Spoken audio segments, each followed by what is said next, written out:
You've seen those medieval movies, right? Muddy peasants, sure, but the sun still shines. The fields still yield grain.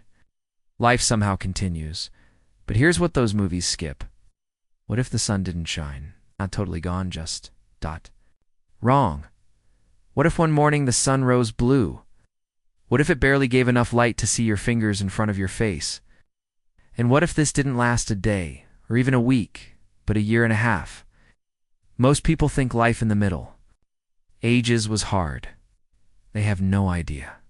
In 536 CE, something occurred so devastating, so unreal, that historians now call it the worst year to be alive in all of human history. A strange fog rolled over Europe, the Middle East, and Asia, dimming the sun for 18 months. Not clouds, not a storm. Heavy, unshifting mist that turned daylight into a cold gray dusk. And no one had answers. No one knew the cause. No one could say when it would end. And absolutely no one was ready for what followed. So yeah, if stories like this help you wind down, a like or follow would be awesome. Drop your location and the time too. It's wild seeing comments from Norway and Australia under the same video. Anyway, tonight's story, the year 536 CE. But first get cozy. Seriously, make sure your pillows are right, your blankets snug. Trust me, you're gonna want to be comfortable. Okay, welcome. You've just woken up in the Byzantine Empire. It's March 536. You're lying on a straw mattress, not exactly like your memory foam back home. This one's a lumpy sack, stuffed with last fall's dried grass, rustling when you shift, prickling your skin, and home to a few bugs you've learned to ignore. Something's wrong. Usually by now, sunlight spills through the wooden shutters of your one-room house. But not today. The rooster crowed, but the light never followed.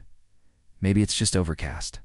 Storms happen. So your father stands near the door, peering out, a puzzled look on his face. Your mother pokes at the small fire in the center of the home, its smoke drifting lazily out the hole in the thatched roof.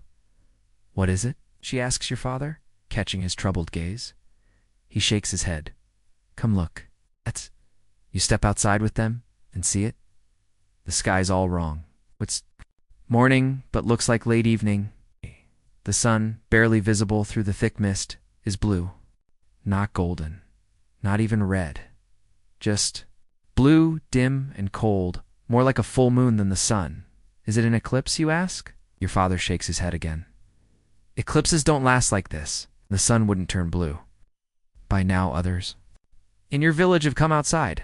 Everyone's staring upward, a mix of awe and dread on their faces. Old Alina, the oldest in the village, hobbles forward with her walking stick. She's at least 60 ancient for the time. She's outlived war, famine, and 3 husbands. It's the end times, she says with drama. Just like the prophets warned. Darkness on the earth. Oh, give it a rest, Alina, your father replies, surprisingly bold, given everyone respects her. You said the same thing when that 2-headed calf was born. And things haven't improved since then, have they? She snaps back. The emperor keeps raising taxes. The Goths and Vandals are stirring up trouble. And now this. She gestures to the eerie blue sun. Mark my words. Still you can tell your father's uneasy. Tries to act normal, but you see through it. Your family, like most, are farmers. You grow barley, a few vegetables, and keep some chickens and a goat. Your lives depend entirely on sunlight and the weather. As a 10-year-old, your job's to help with the animals and gather eggs. But even the animals are spooked. The chickens walked out, then turned and went straight back to their coop. They know something's off. What's happening? You ask your father, tugging his scratchy tunic. I don't know, he admits. And that scares you more than anything. He always knows what to do, but we should work. Fields don't plow themselves. Even as he says it, you shiver. It's not winter cold, but definitely not the warm March air you expected. Your breath fogs in the chill. It's freezing, your mother mutters, pulling her shawl tighter. How can it be this cold? Yesterday was warm. The chores? But everything feels... off. The goat's restless. The chickens refuse to come out. There's an eerie silence over everything. No bird song, No buzzing insects, just quiet. By midday, or what should be midday, the lights. Still dim, maybe dimmer. The blue sun floats in the sky like a ghost, barely enough light to see. Then you notice something strange. You're not casting a shadow. Look, you say, pointing to the ground. No shadows. Your father pauses, looks down. He frowns. It's true, the sun's too weak. No shadows fall from you or anything else. In your whole life, you've never seen that before. Later, a traveler passes through and brings news. It's the same in Constantinople, the great city, 2 days from here. Even Emperor Justinian ordered lanterns lit inside his palace during the day. Some say it's divine punishment for his wars. Others whisper it's Persian sorcery, dark magic cast over the Byzantine Empire. That night, your family huddles. Close to the fire, it's far colder than usual. Extra blankets are layered on. Your mother, quiet all day, finally speaks what you've all been thinking. What if the sun doesn't come back? What happens to the crops? Your father stays. Silent a moment, then softly says, "It'll return, it has to." But even you can hear the doubt. 3 days pass, nothing changes. The sun's still blue, the light's still dim, the cold's still bitter. Panic begins to stir in the village. Some speak of signs, of omens. The families pack up their carts and head south, saying, "It's not as dark down there." Your father meets with the other men near the well. Sneak close, just enough to overhear. "My wheat hasn't sprouted," says Nikolaus, who owns the biggest farm. "Not even a finger's length in 3 days. It's like time stopped." "But my barley too," another man says. "And have you noticed? No bugs on the plants either. Should send someone to the city," your father suggests. Ask the officials what they know. "They won't tell peasants like us anything," Nikolaus scoffs. Besides, Stephanos came through yesterday from there. It's just as bad in Constantinople. People lighting lamps at midday comes. Priests lead prayers in the streets. You overhear a merchant whispering about distant lands, and a quiet voice speaks. It's Maya's, who rarely says anything at these gatherings. It's like this everywhere. All the way to Persia, the men go silent, letting that sink in. If it's happening everywhere, then there's no safe place. Nowhere to run from whatever this is. That night, long after they think you're asleep, you hear your parents speaking in hushed tones. "We need to count our food," your mother says. "If the crops don't grow, they will." Your father insists. "The sun will return." "But what if it doesn't?" she presses. "Not in time. The harvest from last year won't last past summer, even if we ration, and we'll find something else. Fish from the river. Game in the woods. Everyone will be doing that," she says. "It won't be enough." You pull your blanket closer, trying not to hear them, but you can't help it. You've never heard them sound so afraid. A week drags by. The dim blue light hasn't changed. You've grown used to the permanent twilight, but the cold is getting worse. Frost now coats the earth each morning in March, when it should be thawing. Nothing is growing in the fields. Some plants have even begun to die. Your father has started placing traps in the woods again, something he usually only does in the dead of winter. Your mother has begun stretching the grain supplies thinner, mixing in ground acorns to bulk out the bread. It tastes sour and gritty, but no one complains. In the village, tempers are flaring. People are tense. Fights break out over trivial things. 2 men even came to blows over turns at the grinding stone. The headman had to separate them. 10 days after the darkness began, a unit of soldiers marches into the village. Byzantine troops. Loyal to Emperor Justinian, heading west. Armor doesn't shine. It glows dully in the blue haze. Their faces are grim. Your father and some other men approach carefully. There's always tension with soldiers. They have a reputation for taking food and supplies as tax. "What news from the capital?" your father asks the commander, a stern man with a scar. Tracing his cheek. "Same as here," the soldier replies, glancing up at the faint sun. "The emperor's got the scholars working on it. Some say it's smoke from a massive fire mountain in the north. Others claim it's the breath of a dragon," he shrugs. "All I know is we're still expected to fight the Goths in Italy. Darkness or no, and the crops," someone calls. "In Constantinople," the soldier says. Nothing's growing. His voice is flat. Food prices have already gone up tenfold. The emperor's ordered grain ships from Egypt. He stops short, doesn't need to finish. Everyone knows what happens in cities when food runs out. After the soldiers leave, taking some of the village's dwindling food supply is there. Do the headman calls the villagers together? We need to be careful, he tells the crowd. If nothing grows, we survive on what we've got. We ration everything. From now on, we send people into the woods every day. It's mushrooms, roots, berries, game, anything edible. What about the city? Someone yells, should we go there? The headman shakes his head. Cities will starve first. Better to be. Here, we've got land, trees, we've got a chance. As the villagers drift away, you notice they avoid each other's eyes. Everyone's already doing the math. How much food they've got, how long it might last. That night, shouting wakes you. A commotion outside? Your father grabs his pitchfork and rushes to the door. Your mother holds you back. You peek through a crack. Torches flicker.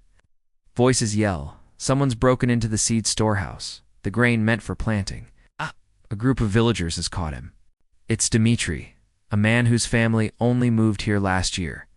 My children are starving, he shouts as they hold him down. What was I supposed to do? We're all starving, the headman says grimly. If we eat the seed, there'll be nothing to plant when the sun comes back.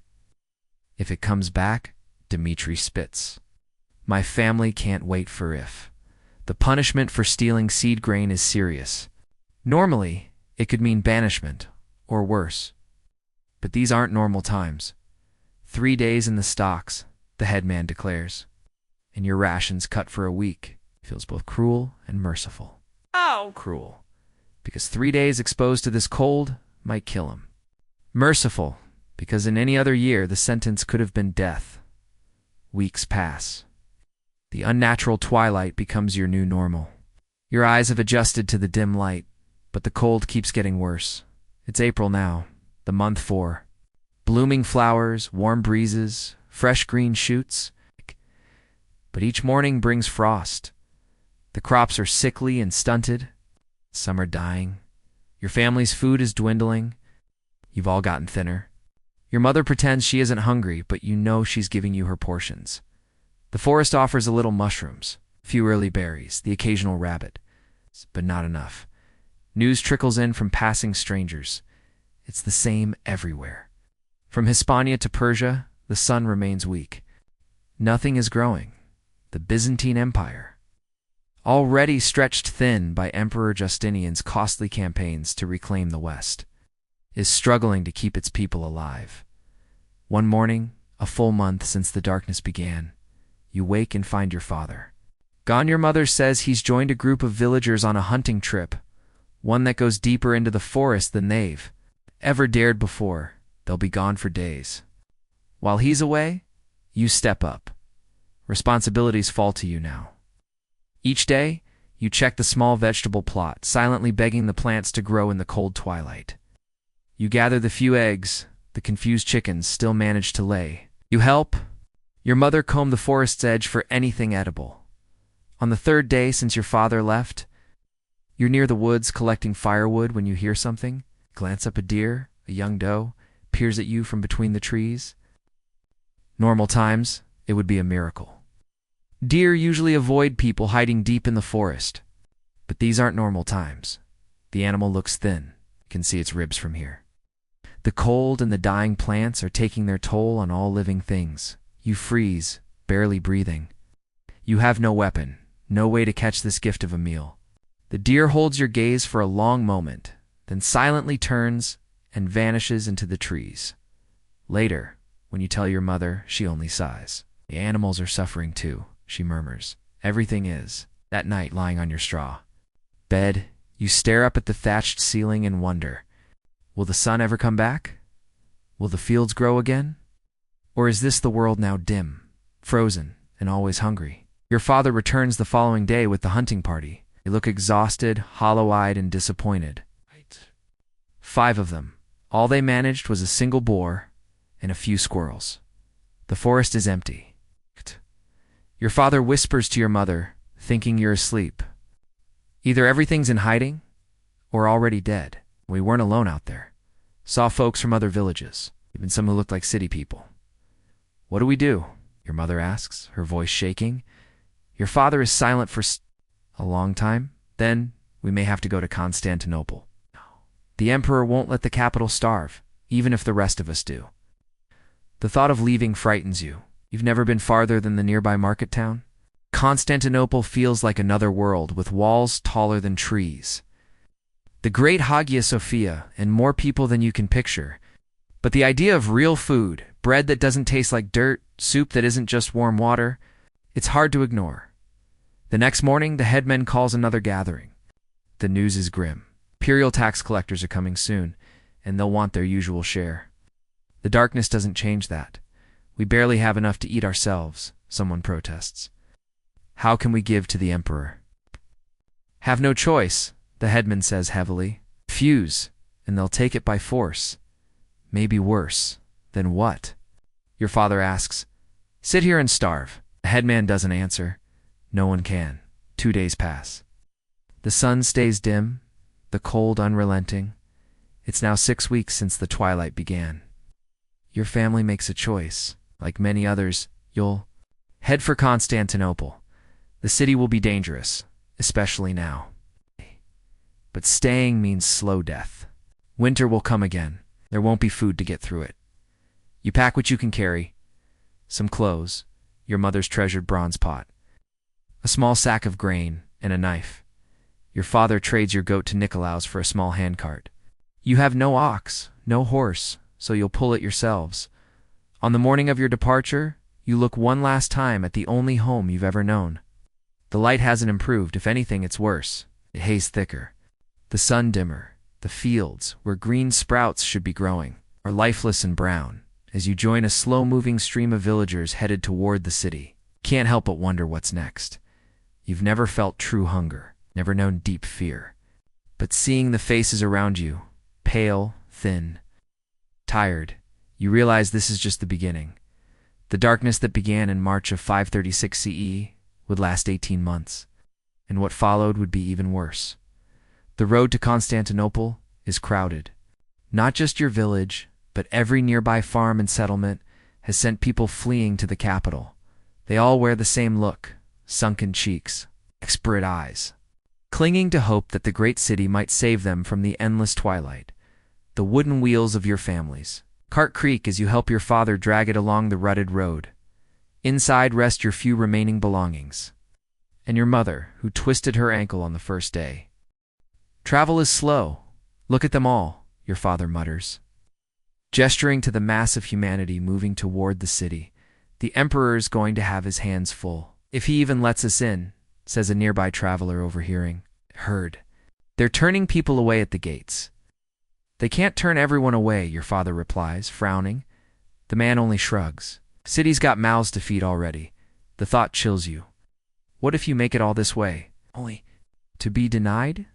As night falls, though night is hardly different anymore, your family joins others camping beside the road.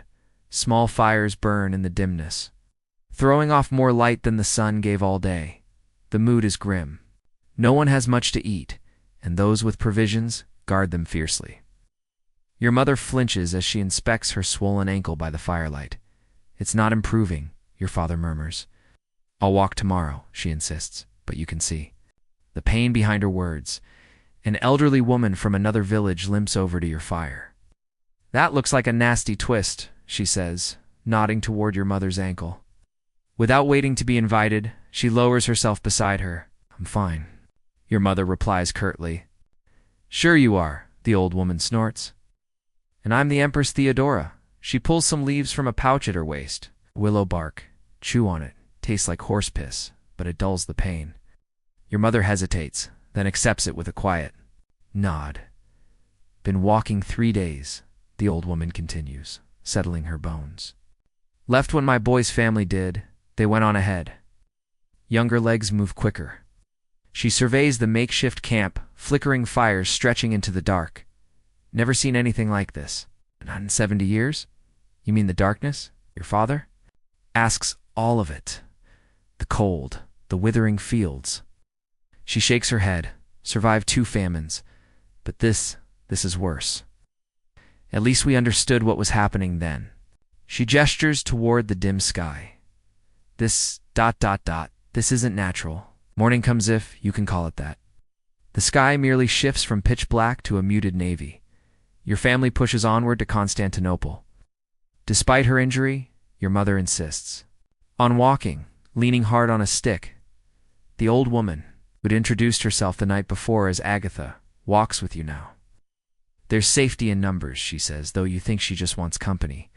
By midday, you finally glimpse the legendary walls of Constantinople. Even beneath the gloomy light, they're an awe-inspiring sight, massive stone walls that stretch the width of the world, crowned by domes and spires from palaces and churches. But something's off. The road to the main gate is choked with people, hundreds, maybe thousands, and the gate is shut tight, guarded by armed soldiers. That's not good, your father says, stating the obvious as you get closer. You hear the uproar of angry voices demanding entrance. The soldiers keep them at bay with shields and spears. Citizens of the empire only. One soldier bellows through his helmet. By order of Emperor Justinian, show proof of annona, registration, or turn back. The annona, the grain dole, for registered citizens. Your family, rural farmers, has no such papers. What now? Your mother asks, pale with fear and pain. Your father scans the crowd. We need another way in, a smaller gate, someone who can speak for us. The harbor of Theodosius, Agatha offers. Everyone looks at her. My son works the docks. If we can find him, he might help.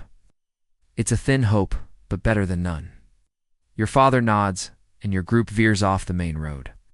Circling west around the wall toward the harbor, the detour eats up hours. By the time you reach the port, the light is fading into night. Still, the harbor is alive. Ships are being unloaded at a frantic pace. Even in the shadows, you can see grain being moved, its value beyond measure now. Workers scurry, watched closely by armed guards who ensure no sack goes missing. The air rings with voices, clattering hooves, and the groan of wood and rope. How will we find your son in this chaos? Your father asks. He's a foreman, Agatha replies. Name's Demetrios. Ask around, people know him, your father questions. A few dockhands, most brush him off, too busy. Eventually one points to a nearby warehouse. Might be tallying cargo in there. Your father hands him a piece of bread and thanks. A generous gift no end, leads your group to the warehouse inside. It's warm with the press of bodies. Dozens of men haul sacks of grain. Oil lamps swing from posts, casting golden halos in. The merc, Demetrios, your father calls out. We're looking for Demetrios. A stocky man with a cropped beard looks up from a wax tablet, who's asking. We brought your mother, your father says, gesturing to Agatha. The man's expression softens instantly. Mother. He hurries over, embracing her. Yes. What are you doing here? I told you to stay in the village. Village is dying, Agatha says simply. Everyone's leaving. Demetrios glances at your family, his eyes tired. Help me along the way. Good people, she adds. He sighs, running a hand through his hair. Mother, the city is bursting at the seams. Food is scarce, even with the emperor's shipments from Egypt. The gates are closed to anyone without proper citizenship. Please, your mother pleads, stepping forward. We have nowhere else. Our crops failed. Everything's dying under this darkness. Demetrios looks at her. Then at you, eyes hollow with hunger, and his sternness softens. I can get you inside the walls, he says at last. Finding a place and food, it's harder. We'll work, your father says quickly. Any jobs, whatever's needed, I'm strong. I know farming, Demetrios chuckles, without mirth. Farming in a sunless city? He shakes his head. But there's dock work, crueling loped. We'll take anything, your father insists. Just give us a chance. That night, you sleep in a warehouse corner, curled on sacks of grain. It's the softest bed in weeks. Lumps and all. Demetrios brings a bowl of fish stew, more flavor than you've tasted since the darkness fell. Don't tell anyone, he says grimly. Riots started last week. People are starving by morning. Demetrios guides you through a hidden gate in the city wall. He's vouched for you as dock hands. The guards let you pass, eyeing you warily. And then you're in Constantinople, the world's grandest city. Even in shadows, it stuns you. Towering buildings stand where trees might be. Streets are paved with real stone.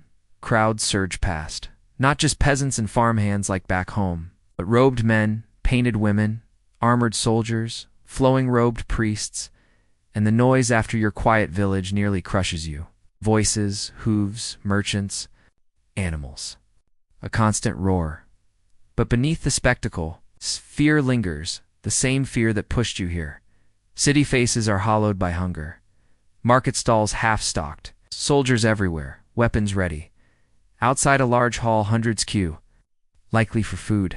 The emperor opened the granaries, Demetrios explains. Rations for citizens. Not enough, but something. You're not citizens. Ain't. He doesn't need to say more. We'll manage, your father replies. More hopeful than he likely feels. Demetrios leads you into the harbor district, a cramped maze of alleys and rickety buildings. Fish and brine fill the air, along with less pleasant scents. He stops at a sagging house between two warehouses. My friend Sophia owns this place, he says. She might fit you in the cellar. Not much, but it's dry. The cellar is just a bare stone room with a dirt floor. It's already shared by two other families. But it's shelter. It's safety. Your mother almost cries as she finally rests her injured ankle. How much? Your father asks. Reaching for your few precious coins. First week's covered, Demetrios replies. A favor for my mother. After that, we'll find you work in the days that follow. A routine takes shape. Your father rises before dawn to labor on the docks, loading cargo for a few coins and sometimes spoiled grain or leftover fish. Your mother. Once her ankle mends enough, begins washing laundry for a wealthy family near the Forum of Constantine. You're left alone most days. It's a freedom both thrilling and terrifying. The city's dangerous for a child, but filled with marvels.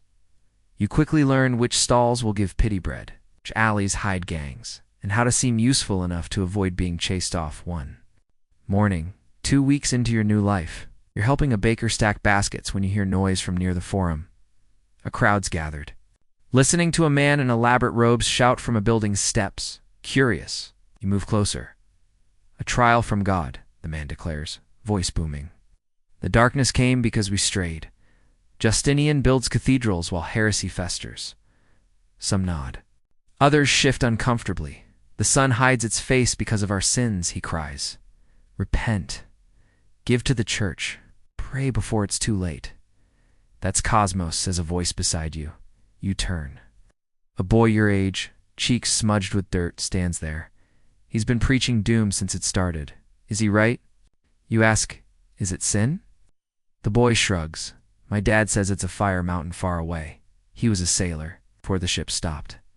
Says he saw one spitting fire and smoke. A fire mountain sounds as strange as divine punishment. But you stay quiet. Theo, the boy says. I'm from the countryside, you answer. Just arrive. Theo nods knowingly. Lots of country folk coming in. City people hate it. Say we're making the food run out.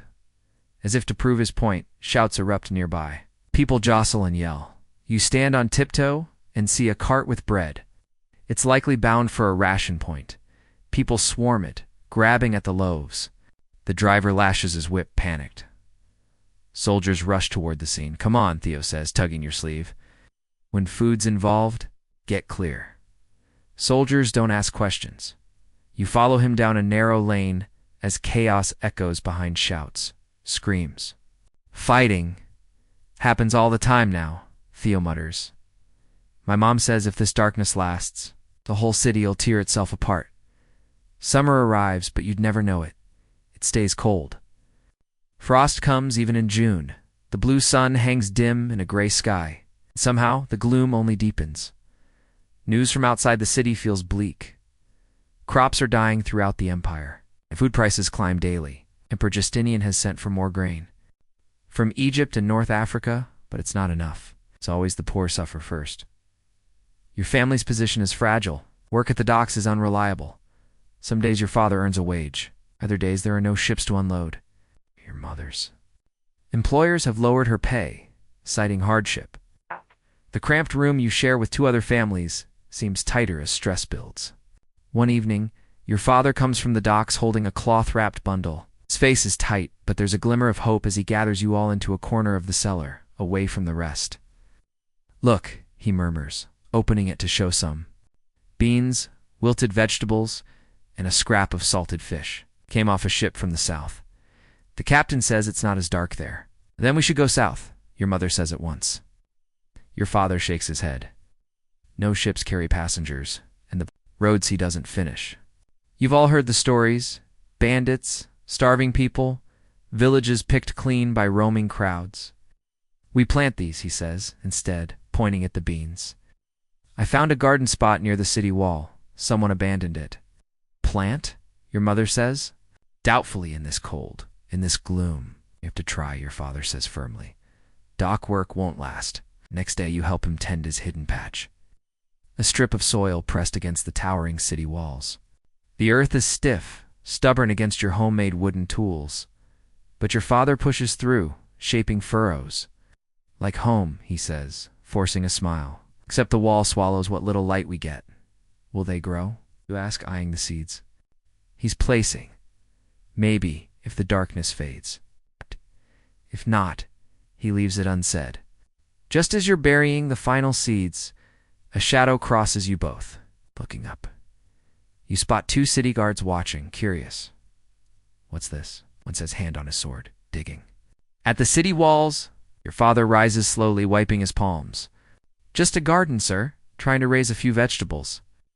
The guards glance at one another. Emperor says all food production's under state control. The second one adds, no private gardens during the crisis. We're only feeding ourselves. Your father pleads, not taking anything. Rules are rules, says the first guard. Then more quietly, look, I don't like it either, but people are watching. If we let you do this, soon everyone will. And then what? Fights over every patch of soil. Please, says your father. My family's hungry. The guards hesitate. Then the second one sighs. We didn't see anything today, but don't come back. Find somewhere less visible. Inside, maybe. Some folks grow things on roofs. Your father gives a thankful nod. You gather your tools and head home silently. We'll find another place, he finally says, more hidden. But both of you know privacy is scarce in a crowded city of starving people. With winter clinging to what should be summer, the odds of growing anything dwindle. That night, your family huddles in the cold cellar. Outside, people shout about a new imperial decree. The darkness, declared the heralds, comes from a great northern volcano. The ash clouds, say the scholars, will pass though no one knows when. At least we know, your mother murmurs in the dark. Knowing doesn't fill us, your father replies. Does. In the morning, ash dusts the ground. Pale flakes drift from the overcast sky. People wrap their mouths, squinting as the bitter air stings. Taste is sour. See, the Emperor was right, Theo says later. He's your friend now, a city Savi guide. You ask? Theo shrugs. When the fire stops, soar the wind changes, neither seems likely. Yes. The skies remain dim. The city sinks deeper into crisis. Riots over food erupt. The Emperor sends more soldiers, but they too are gaunt, nervous. Your father now works building grain storage buildings. The pay is better, but the labor worse. Each night, he returns aching, hands raw. Your mother queues at the public food lines even without the needed tokens, hoping for mercy or distraction. Sometimes works. Often it doesn't. In the cellar. One of the families has vanished dead, or gone. No one is sure. Their corner is soon taken by a young couple and a wailing baby, thin with hunger. We have to try again, your father says one night. Not outdoors. Theo says some folks grow mushrooms in cellars. They don't need light. Mushrooms?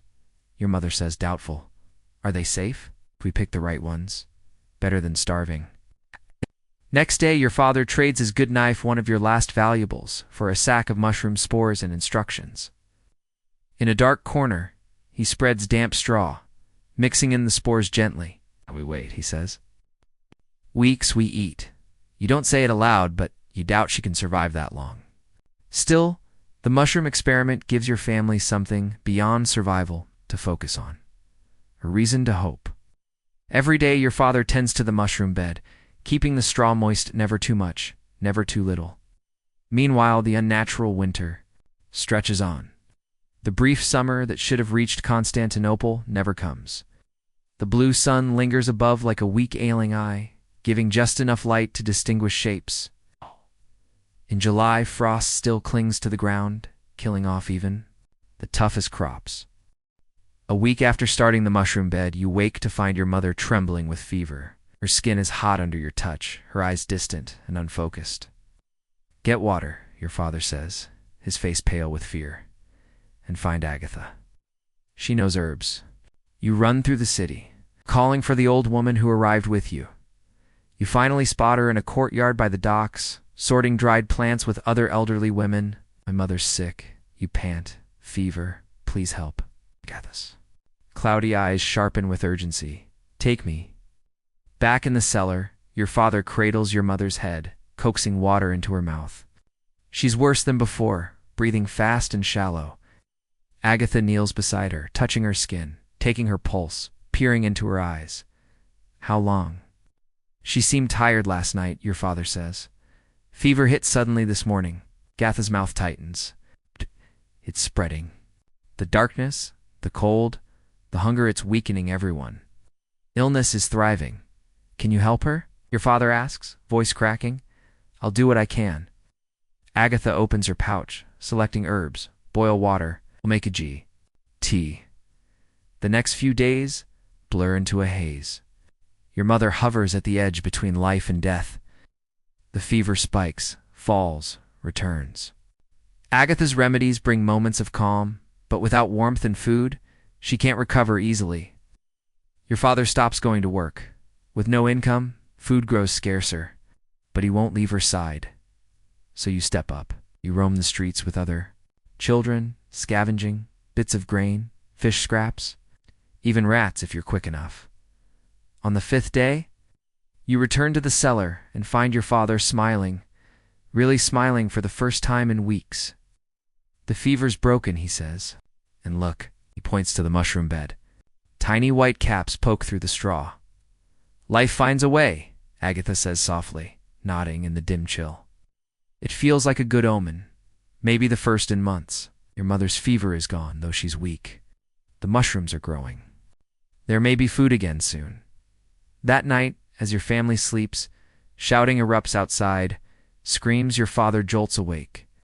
He holds a finger to his lips, then creeps to the cellar door. What is it? Your mother whispers, weak. Before he can answer, the door slams open. Demetrios stands there, face smeared with soot, sword in hand. Up, all of you, he says. The city's burning.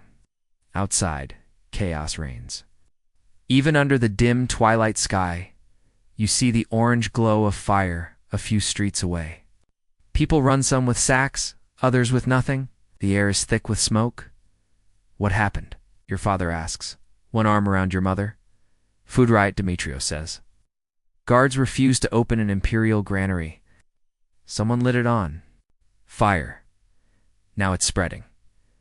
Where are we going? You ask, struggling to keep up. Harbor, he replies. Ships are our best hope now. Ships to where? Your father asks. Anywhere but here. You glance back at the cellar. It wasn't much, but it was home. The mushrooms were just starting. Now it's all being left behind. The fire is coming fast. The narrow harbor streets will funnel it right to you.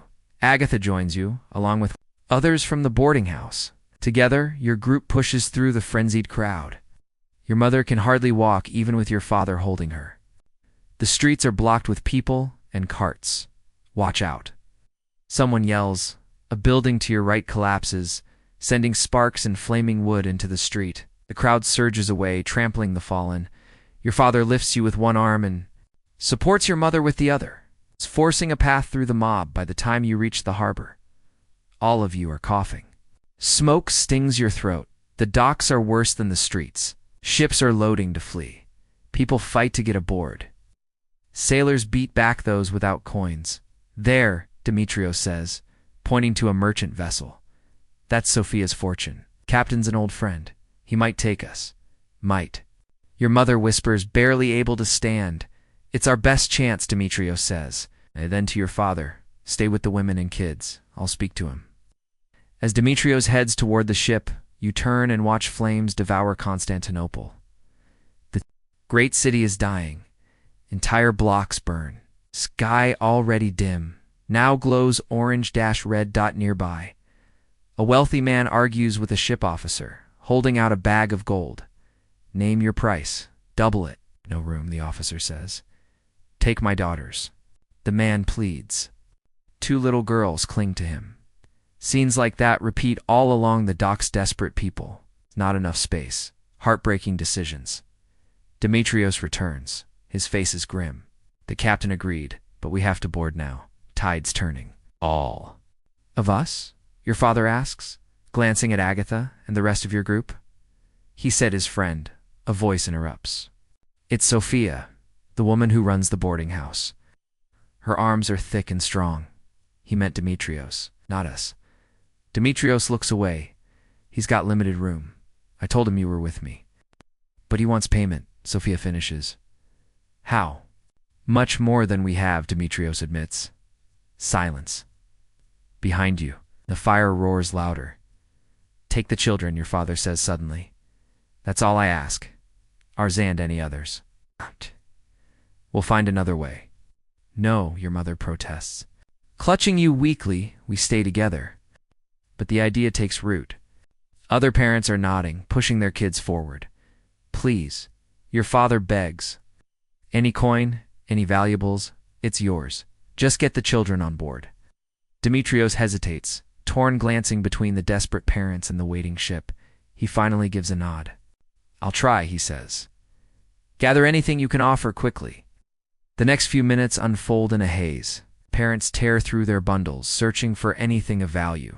Children sob, clinging to mothers and fathers, not wanting to be torn away. Your own parents are arguing in low, anxious voices. I'm not going without you. You insist when your father kneels to your level. He grips your shoulders tightly. Listen to me, he says. The fire is closing in. The city might not make it. This ship is your best chance. Then come to. There's not enough space, not enough money. His voice trembles. Your mother and I will find another way. Another ship will come for you. I swear it. Before you can object, Demetrios returns. The captain says he'll take 6 children, no more. We have to decide now. The adults exchange glances. It's the kind that speaks volumes, and spoken agreement shaped by desperation. Among you are 12 children? How do we choose? Someone whispers. The youngest, Agatha says, voice steady. The smallest ones. They have the most life ahead, no one argues. It's a cruel logic, but necessary. You're not one of the 6 youngest. At 10, you fall somewhere in the middle. You see, your parents understand this at the same time you do. Wait, your father says urgently, turning to Demetrios. Psst. About you? Are you boarding? I have 2, Demetrios replies. Paid weeks ago when the ships began leaving. Take my child in your place, your father begs. I'll give you everything I have, Demetrios falters, eyes moving. Between your father's face and yours. Behind him, flames lick the edge of the harbor. The heat presses in, thick smoke filling the air. At last he nods. All right, but we leave now. There's no time for real goodbyes. Your mother crushes you in her arms, whispering that she loves you. Your father slips something into your palm, a tiny wooden bird he carved long ago. For luck, he says, remember us? And you're being ushered toward the ship with the chosen 6. The little ones are wailing. One boy, barely 5, keeps running back toward his mother until Demetrios lifts him up, carrying him forward. You glance back just once. Your parents are still at the dock's edge. Your mother leans into your father, both of them waving. Behind them, Constantinople burns. That image will never leave you. The ship is crammed with people and cargo, below deck. You're squeezed into a cramped space among crates that reek of spices. It's dark and tight, but safer than the inferno behind you. Stay here, Demetrios tells you. I'll check in when I can. As he turns, you catch his sleeve. My parents, do you think they'll find another ship? His expression is unreadable in the gloom.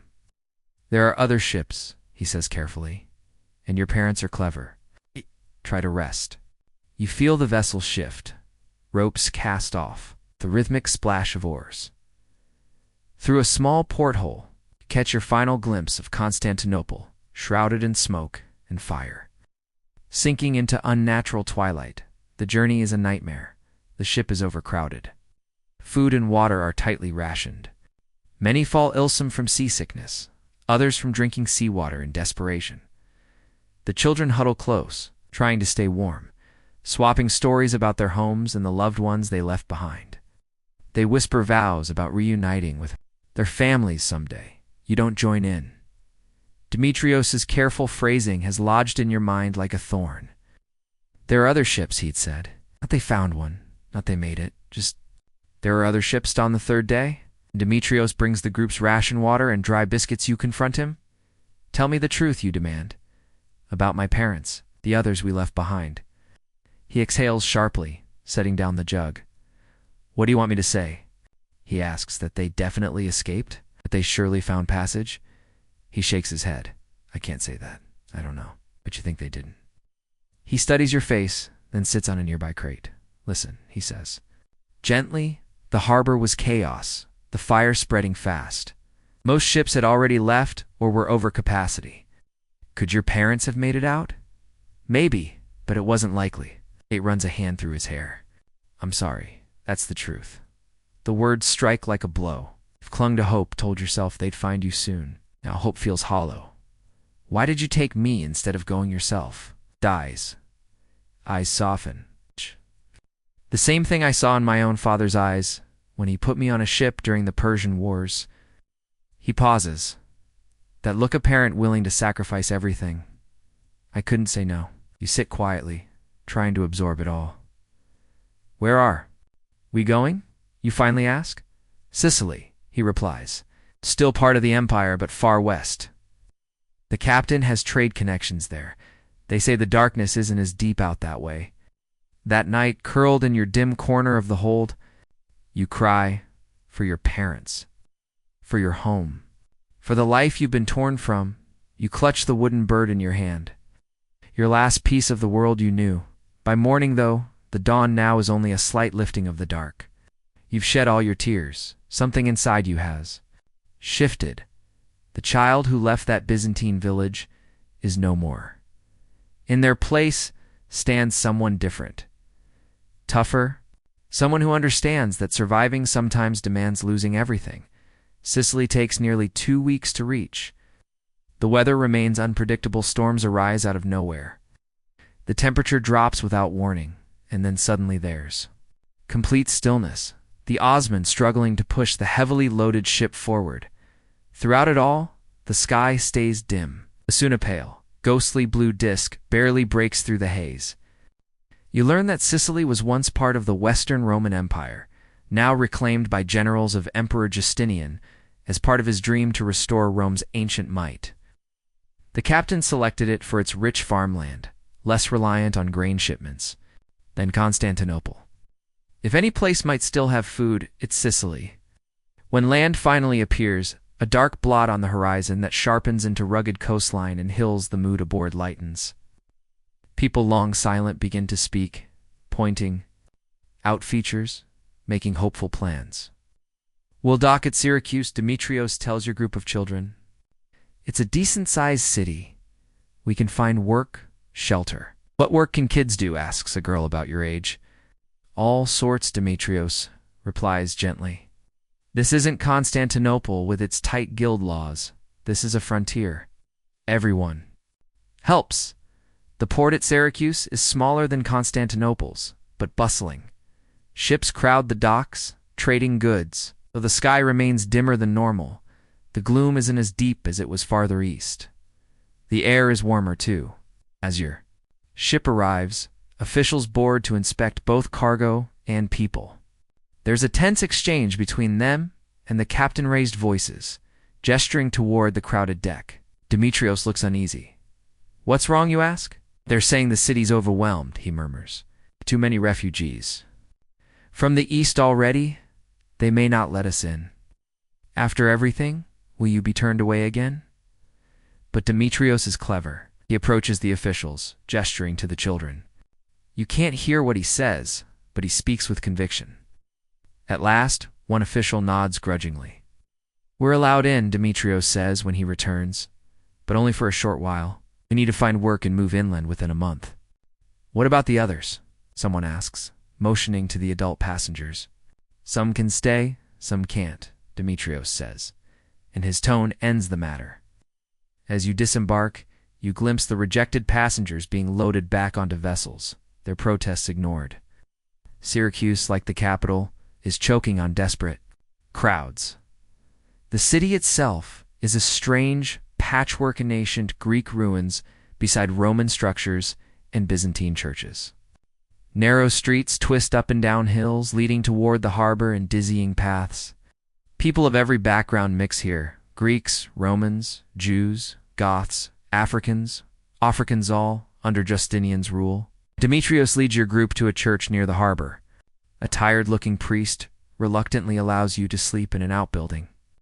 The space is plain just for walls, a roof, and a floor, but, after days aboard ship, it feels almost luxurious. "Rest today," Demetrios instructs. "Tomorrow, we search for work and a more permanent home." That night, as you lie on your patch of floor, a small boy settles beside you. He's one of the youngest, 6 years old, named Marcus. "Your parents dead too?" he asks, blunt in that way only children can be. "I don't know," you answer truthfully. "They were in Constantinople when the fires began." Marcus nods. "My mother died last winter. My father put me on the boat before the fires came. Said he'd escape some other way." He looks down Demetrios, says he probably didn't. You don't know how to comfort him, so you simply sit together in silence, two children adrift in a world unmoored by shadow. The next morning, Demetrios splits the group into smaller teams. You, Marcus, and 2 older children are placed with him. "I've got contacts here," he explains. "A cousin works in grain storage. Maybe he can help." The cousin, a bald man named Paulos, lives with his wife and 3 children in a small house on Syracuse's edge. When Demetrios arrives for more mouths to feed, Paulos is furious. "Have you lost your mind?" he snaps. "We're barely surviving ourselves." "We won't be a burden," Demetrios assures. "The older ones can work. I'll find jobs for everyone." Jobs. The city's drowning in refugees. Every opening has a dozen people fighting over it. The argument continues inside while you and the others wait outside in the dust. Eventually, Paus's wife intervenes. Can't make out her words, but they seem to work. Paus returns, still scowling, but defeated. "You can use the shed," he tells Demetrios. 2 weeks. Everyone pulls their weight, including the little ones. True to his word, Demetrios finds you all work. You and the oldest girl, Lucia, are assigned to help at the grain warehouse sweeping and running errands. Marcus and Titus, the youngest, stay with Paus's wife, helping tend chickens and the small garden. The labor is exhausting, but it comes with something precious: food. It's not much, and far from tasty, but it's consistent bread, some cheese, and occasionally fish or greens. After so long starving, it feels decadent. Slowly, you start to gain back the weight lost in the darkness. And there's something else here: hope. The sky remains dim, the sun's still a ghost, but crops grow in Sicily. They're stunted and late, but growing nonetheless. The fishing boats go out. Life pushes forward. One evening, a week into your work, you're sweeping the warehouse when you overhear Paulos talking to another laborer. "They say Africa's doing better," he remarks. "Nearly normal harvests, just a little behind schedule." "How's that possible?" the other man asks. "The darkness is global." "Not equally," Paulos replies. "It's worst in the east and north, milder in the south and west. Wind patterns, they say. The idea sticks with you. The dark is lighter in Africa, might Constantinople. Recover too?" Might your parents, if they survived, escape to better lands? That night you ask Demetrios, is it true that darkness is weaker in some places? He thinks for a moment. Not weaker, exactly. More like it never settled as thick in those areas. Africa, parts of Hispania, even parts of Italy. The eastern skies are more choked with ash, so Constantinople might get better too. Demetrios sighs. Maybe in time. But don't forget the fire, the starvation already there. He rests a hand on your shoulder. It's okay to hope. Just be ready too. The days fall into rhythm. Work, food, sleep. The shed behind Pauses the house is cramped, but it keeps the rain out. You share it with Demetrios and the other. Children, all of you sleeping on straw pallets, scattered around the small interior. It's far from cozy, but it's something steady, your first taste of stability since the darkness fell. You start to notice changes within yourself. You're more alert, more protective of your food and belongings. You've learned to move quietly. To avoid notice, these are lessons forged from hardship. 2 weeks go by, then a third. Paulo no longer mentions when you're expected to leave. Maybe his wife persuaded him to let you stay. Or maybe he's come to appreciate the extra help around. The warehouse. Whatever the cause, your temporary refuge stretches into something more lasting. News from beyond Syracuse begins to filter in. Constantinople is rebuilding after the fires, though slowly. Across the empire, the darkness still lingers, but in uneven ways. Crops remain poor. Famine spreads. And now, whispers of a new danger. Illness sweeping through weakened communities plague. You overhear Paulo speaking with Demetrios one evening. They say it began in Egypt. It's moving north. Thousands dead. Here, Demetrios asks, his voice tense. Not yet.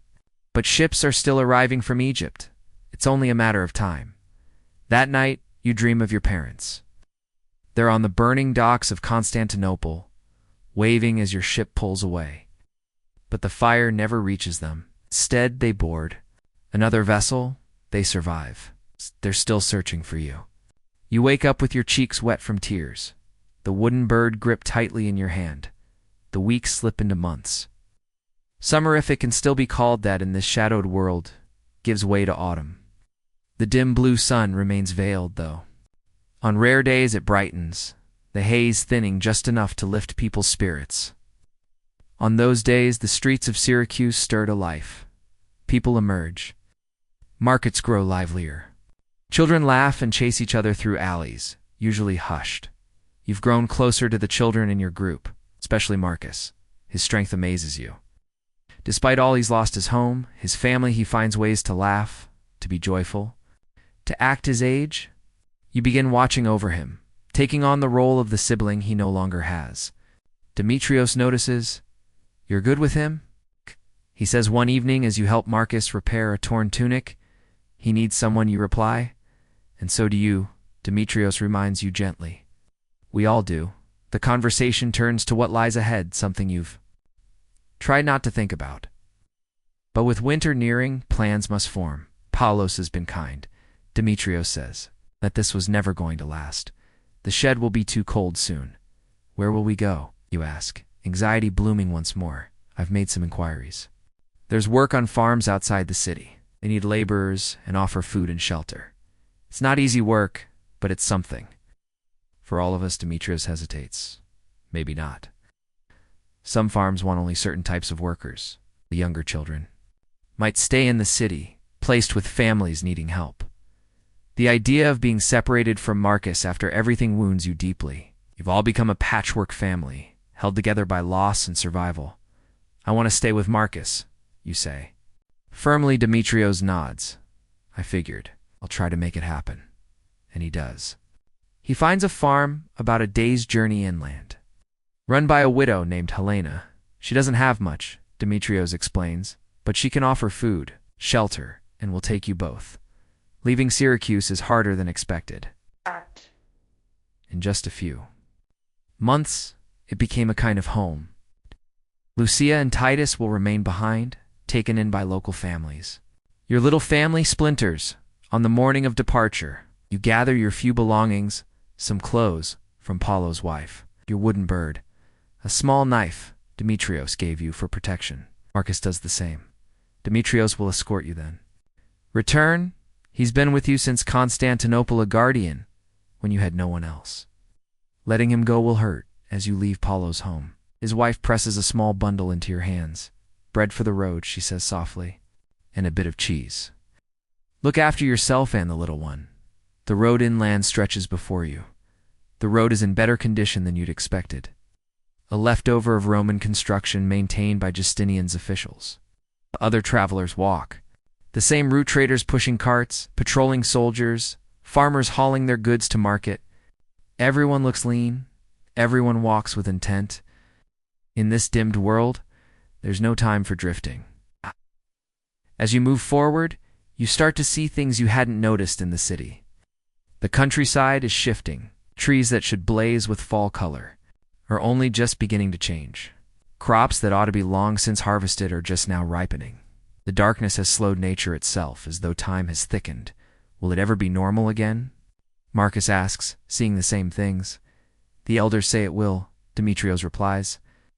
There were dark years before, though never like this. The sun always finds its way back. By midday, you spot the farm in the distance, a cluster of buildings in a valley ringed by fields. Smoke curls from several chimneys.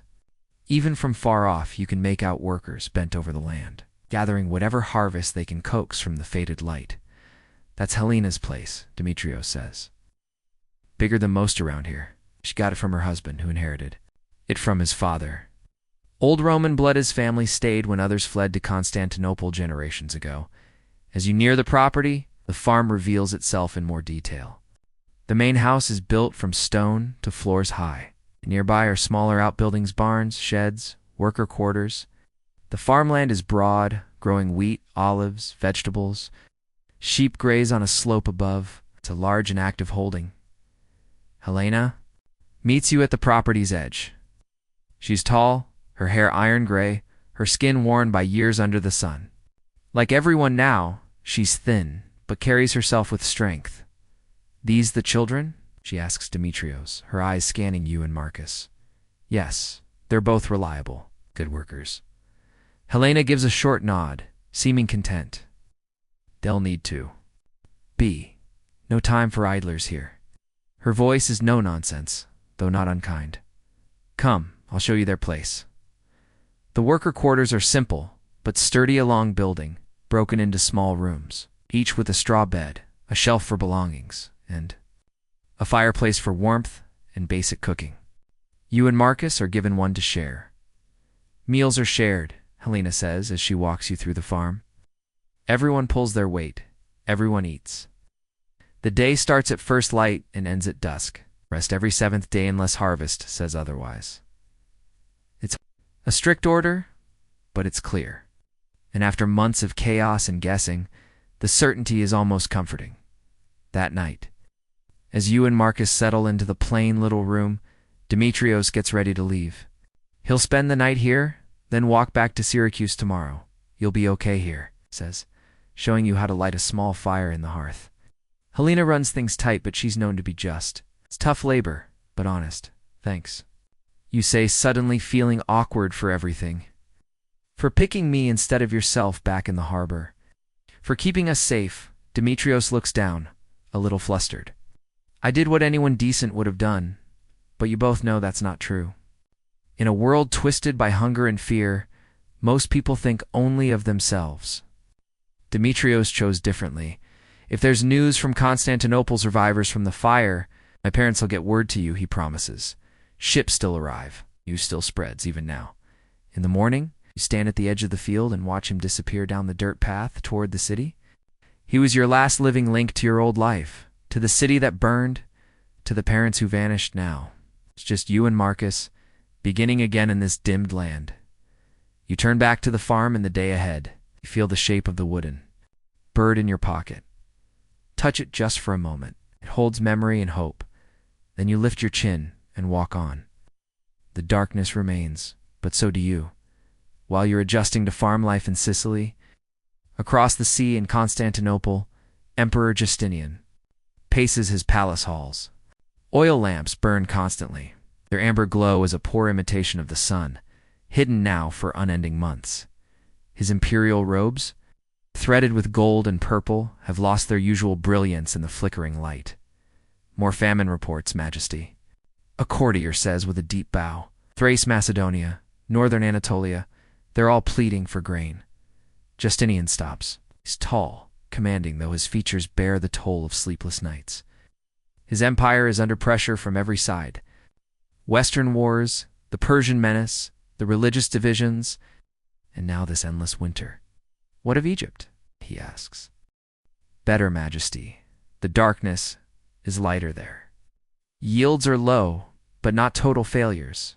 And the shipments? The courtier hesitates. Pirates, Majesty. They're exploiting the disorder.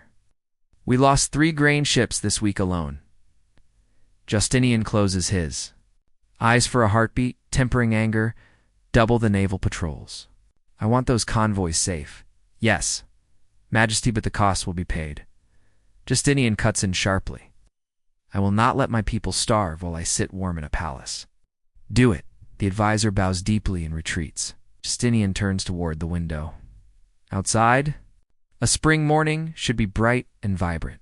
Instead, the city lies cloaked in shadow. Constantinople still smolders from the Great Fire. Repairs creep forward, materials scarce, workers frail from hunger. His wife Theodora joins him.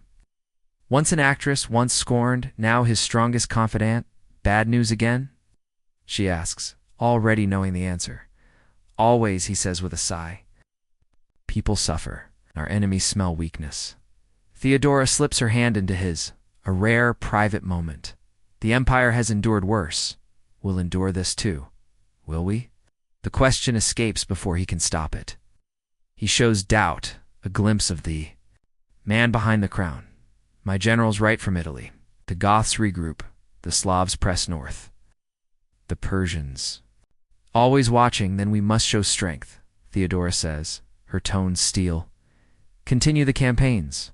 Strengthen the borders. Prove that even this darkness cannot break Byzantium. Justinian nods slowly. You're right, as always.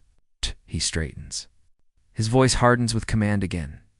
Send more supplies to the Italian front. Tell Belisarius to press the assault on the Goths. Theodora turns to deliver the orders. Justinian remains, staring into the murk.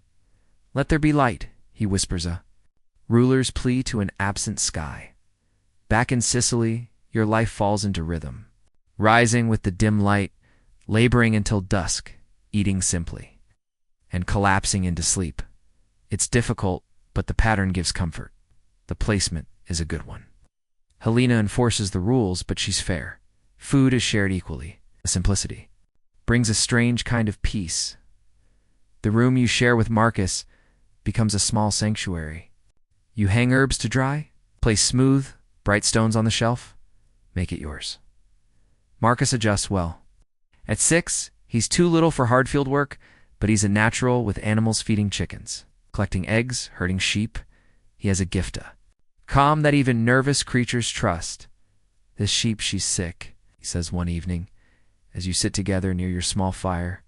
I can tell from how she breathes. Helena doesn't know yet. How do you know? You ask. Impressed by his instincts, he shrugs. My father raised sheep before. Before, it's how everyone speaks of the time before. The darkness. A simple divide. Before and after. Before, when sunlight bathed the land and food was abundant. After, when all changed. Should we tell Helena? Marcus nods gravely. Tomorrow, and if it spreads, we'll lose more sheep. He's right when you inform Helena the next day. She isolates the sick animal. Thomas, the oldest farmhand, specs it and confirms infection. Sharp-eyed boy, he says to Marcus. You caught it in time. It's recover. Others. Helena is impressed too. You've inherited your father's gift with animals, she tells Marcus. From then on, she gives him more work with the livestock. He takes to the role with pride. Winter arrives in Sicily. Gentler than your Byzantine village knew, but still cold. The sun's warmth dulled by haze, work shifts in dorsal repairs, olive pressing, wool spinning, and preparing for spring. Planting you hope will come with clearer skies. News trickles in from travelers, traders, and notices. The darkness endures across the empire, but not evenly. The north and east fare worse, the south and west slightly better. Famine grips places where crops entirely failed. And as always, disease follows hunger. One frigid January night. Merchants seek shelter at the farm. Helena welcomes them, offering warmth and a roof in exchange for stories. Their news is grim. Plague in Egypt, says the eldest merchant by the fire. Started in Pelusium. It's spreading. What kind? Helena asks, alarmed. The bad kind. Swollen glands in the groin and underarms. Fevers. Most die quickly. Silence falls. Everyone knows what plague can do, how fast it spreads through the already weakened. Has it reached Sicily? Someone asks. Not yet, says the merchant. But ships still sail from Egypt. It's only a matter of time. You sleep poorly that night. You've survived so much already, the darkness's arrival, fleeing your village, the Constantinople fire, the perilous sea crossing, now plague threatens. Will it ever end? From across your shared room, Marcus speaks. Are you scared?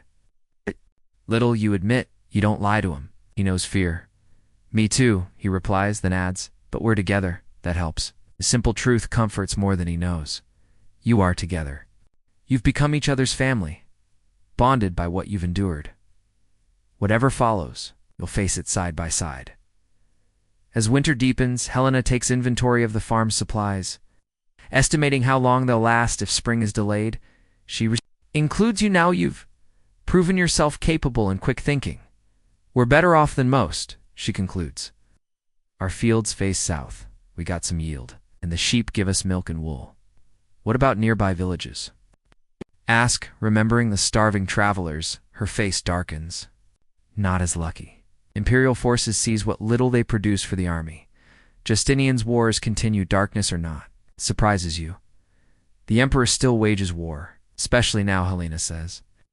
He thinks reuniting the Roman lands is crucial to surviving this. You mull this over. Should he fight wars or direct everything to help his people endure?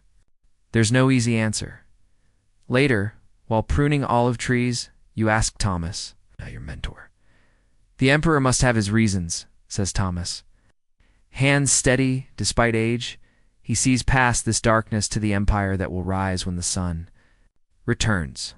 If it returns, you say, voicing the fear few dare name. Thomas looks up at the pale blue disk overhead. It will. Nothing lasts forever. Not empires, not shadows, not even life. He returns to his pruning. The sun will shine again, whether we're here to see it. That's the question. His words echo within you, chilling and strangely hopeful. The sun will return, but surviving until then. That's the challenge. February brings something unexpected. A letter from an imperial courier. It's passing through on his way to other posts. It's addressed to you. It's from Demetrios in Syracuse. Your hands tremble as you unroll it. News from outside is rare. Personal news unheard of. The letter is short but staggering. A ship reached Syracuse from Constantinople. A man and woman aboard. Asked after a child matching your description. They could be your parents. They're searching local villages. Come. If you can, Demetrios writes. If not, send word, I'll bring them to you. You read it twice, then a third time. Could they have survived the fire? Found passage? Crossed the sea to find you? What is it? Marcus asks, noticing your stunned expression. My parents. You whisper, they might be alive in Syracuse. Helena reads the letter when you show her. She's thoughtful. Syracuse is 2 days away. The roads aren't safe for a child alone. I have to go, you insist. They're my parents. Yes, you do, she agrees, surprising you. And you won't go alone. Thomas will go. With you, relief floods you. Thank you. You've earned it, Helena says. You work hard. You belong here. We take care of our own. Her words strike deep. After so much loss, you found home here. What about me? Marcus asks. Softly, will you come back? You kneel in front of him, looking into his eyes. Of course I will. I promise. Your family too. The trip to Syracuse takes exactly 2 days, just as Helena said. You and Thomas depart at sunrise. following the main road. He carries a staff for support and safety. Helena packed food and coins for emergencies. Thomas proves good company, alert but calm, and full of old stories about Sicily to pass the time. He remembers the island before Justinian's reconquest, when it belonged to the Ostrogoths, and before them, the Vandals, and before that, the Western Roman Empire. The land endures even as rulers change, he muses as you walk. The people survive regardless of who wears the crown. Syracuse looks different as it comes into view again. You're not arriving as a desperate escapee this time, but with intent, with something like hope. The city walls still rise tall against the gray sky, but now they feel like a gateway rather than a wall. Demetrios is waiting at the same church. Where you first arrived in Sicily? He's thinner now, but his face lights up when he spots you. You came, he says, giving you a brief hug. That's good. They're staying close. I told them it might be you, but I didn't want to give them false hope. Are you sure it's them? You ask, heart racing, or from your village? They spoke of a child your age and name lost in the fire in Constantinople. It must be them. Thomas stays behind at the church, while Demetrios leads you to a modest inn near the docks. Your steps feel unsteady, your mouth dry with nerves. What if it's not them? Or worse, what if it is? But they've changed too much, just like you. The inn is plain but tidy, serving working folk and travelers. Demetrios exchanges a few quiet words with the keeper, who gestures upstairs. Climbing the narrow staircase, your hand grips the carved wooden bird in your pocket, your father's final gift. The room is small, with one window looking out toward the sea. A man and woman rise quickly from the bed as the door opens. You freeze, staring at them across the room. They're thinner, more weathered, but those eyes, your father's dark brown, your mother's hazeler, unmistakable. It's you, your mother says softly, voice trembling. It's really you. Then they're in your arms, all three of you, crying and laughing together, gripping each other like you'll vanish again if you let go. We thought we'd lost you forever, your father says, his voice raw. How did you get through the fire? You ask, still barely able to believe it. They tell you, trading the story back and forth. After you were taken on the ship, they tried to find another. But the docks were chaosfuls, fleeing, refusing passengers. We went for the city gates instead, your father explains, pushing through burning streets. They escaped Constantinople with a group of refugees, heading west on foot, finding whatever work they could to survive. They faced thieves, hunger, bitter cold. What kept them going was the hope, fragile as it was, that they might find you. We heard talk of a ship that made it to Sicily, your mother says, one carrying children. We had to try. Their journey took months, slowed by illness, hardship, and the dangerous roads. They made it to Syracuse just last week, asking after children from Constantinople. And then he found us, your father adds, nodding to Demetrios, said he might know where you were. You turn to Demetrios, overwhelmed with gratitude. You whisper for everything. He only shrugs, sheepish. Anyone would have done the same. But you all know that's not true. In a broken world, his quiet compassion shines brightly. That night, you sleep at the inn with your parents, catching up after all these long, separated months. You tell them about Helena's farm, about Marcus, who's like a brother now. They tell more of their journey, the dangers, the kindnesses, the trials. What now? You finally ask. Do we stay in Syracuse? Your parents glance at each other. We had hoped to go back east, your father says. We've heard things are getting better in some parts of Anatolia. The idea of another long trek unsettles you. You found stability at Helena's, and then there's Marcus. You promised him. I need to think, you say carefully. I have to return to the farm at least to say goodbye, and to bring Marcus. Marcus, your mother asks, a younger boy. We've been together since Constantinople. He has no family left. Your parents look at each other again, speaking without words.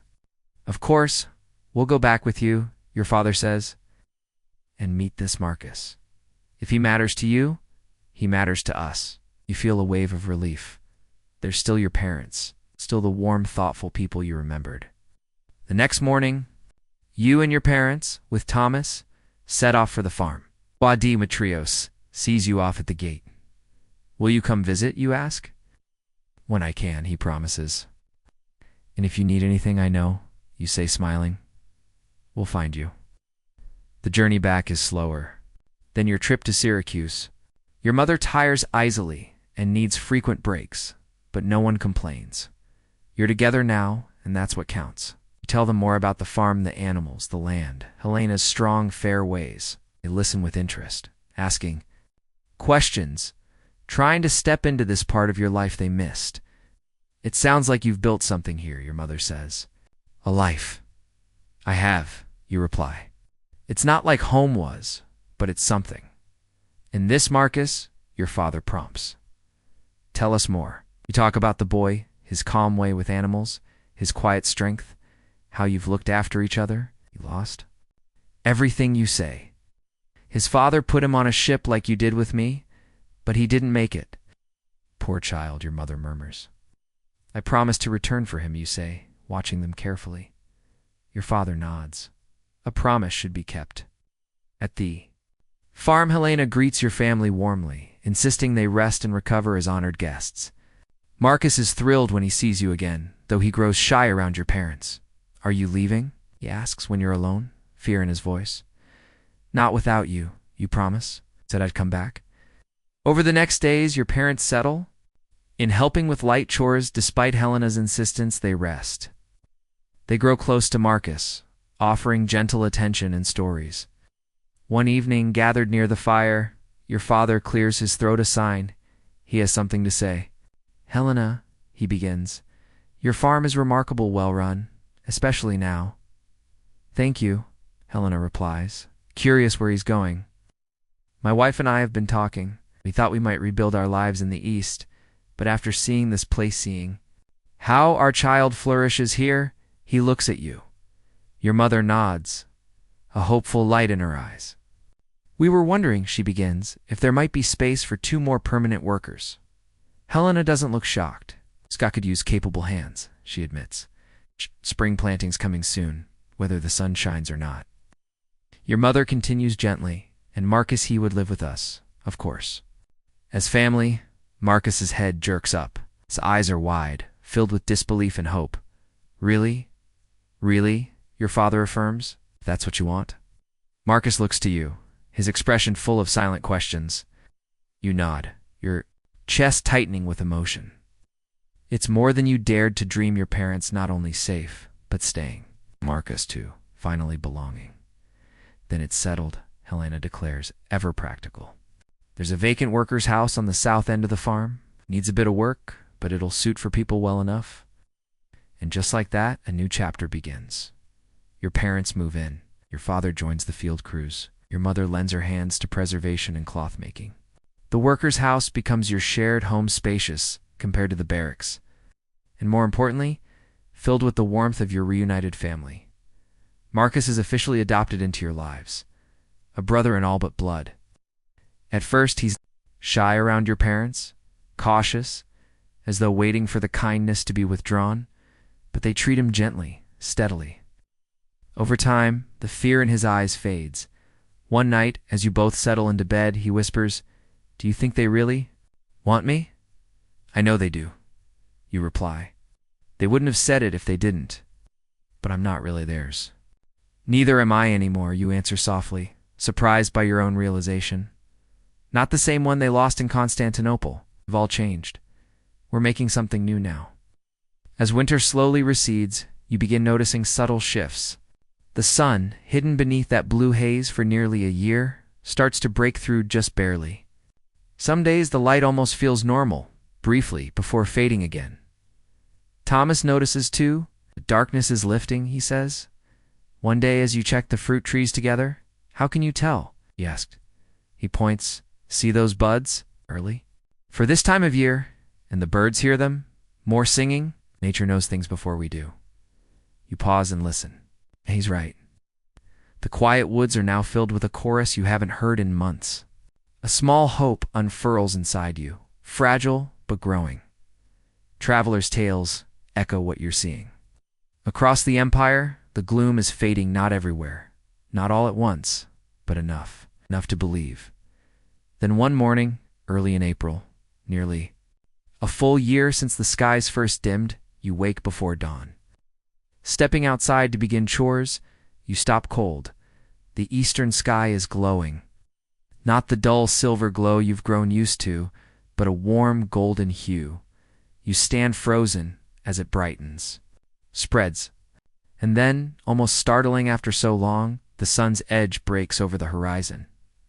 Not blue, not hidden, soft golden fire. One by one others emerge: Helena, Thomas, your parents, Marcus. The farmhands all drawn by the light. No one speaks. They simply stand and watch as the sun rises. Stronger than it has in a year. It's coming back, Marcus whispers, slipping his hand into yours. You squeeze his hand. Yes, it's coming back. The sun's return is not steady. Some mornings still dim, others brighter. But the pattern is clear. The darkness is receding, and as light strengthens, so does the land. Plants grow with new vigor. Animals stir. More often, the workers' steps are lighter, smiles more frequent. The world feels less heavy, but hope is accompanied by worry. Ports begin to circulate. The plague that started in Egypt has spread. Cases appear in Sicily's eastern ports. Syracuse begins emergency quarantines. Helena acts swiftly. No trips to the city unless absolutely necessary, she announces. We'll source supplies from small markets only. Anyone who feels sick reports immediately. The darkness weakened us, she explains. Bodies are vulnerable. You have to be careful now, even as the light returns. For once, the farm's remote location is a blessing. Distance from crowds means distance from contagion. You continue your work, it's cautious but calm. Each day of sunlight feels like a gift.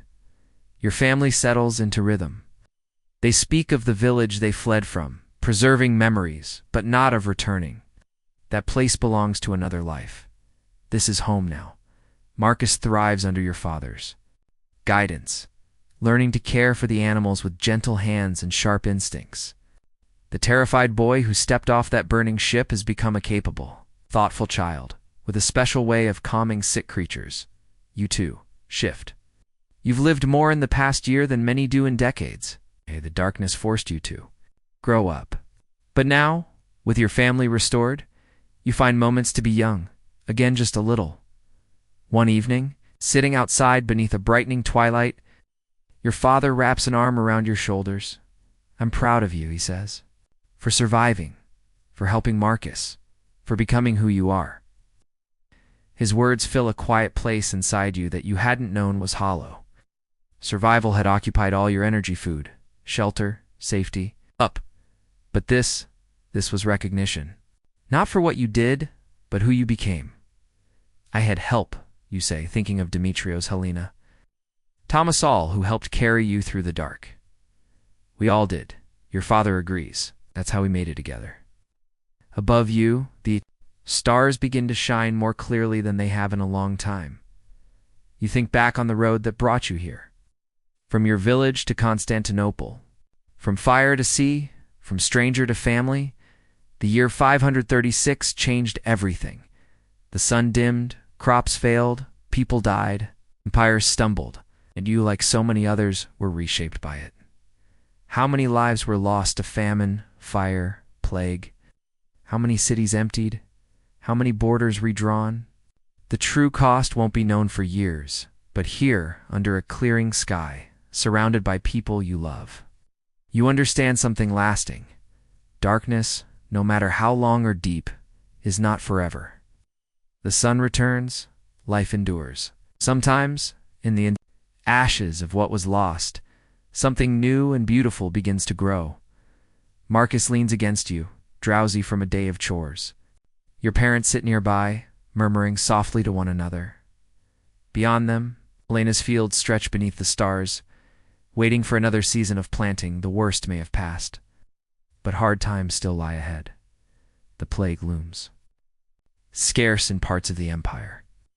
Recovery will be slow, but tonight, under stars a little brighter than yesterday, you feel something rare.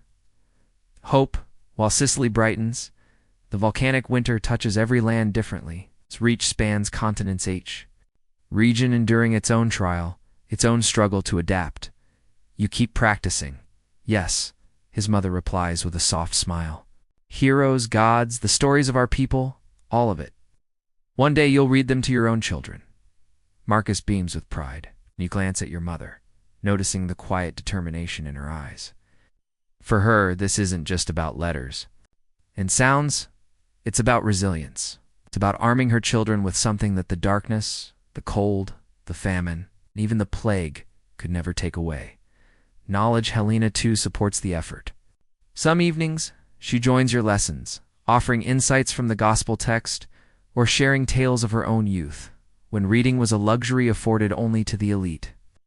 Words have power, she says one night, as she watches you trace a sentence in the wax. Power to shape minds, to preserve memory, to change fate. The farm slowly flourishes. The hens cluck contentedly in their pens. The orchards, once bare, now shimmer with ripening fruit. Even the bees seem more active. There are still rumors of sickness in the lowlands, but Helena's vigilance holds. No visitors, no unnecessary risks. The routines are strict but effective.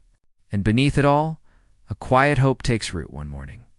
As you help your father repair a section of fence, he pauses and leans on the post, looking out over the fields.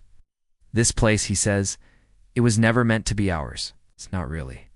But somehow it is. You follow his gaze. The wheat shimmers like liquid gold in the sun. Birds call from the treetops.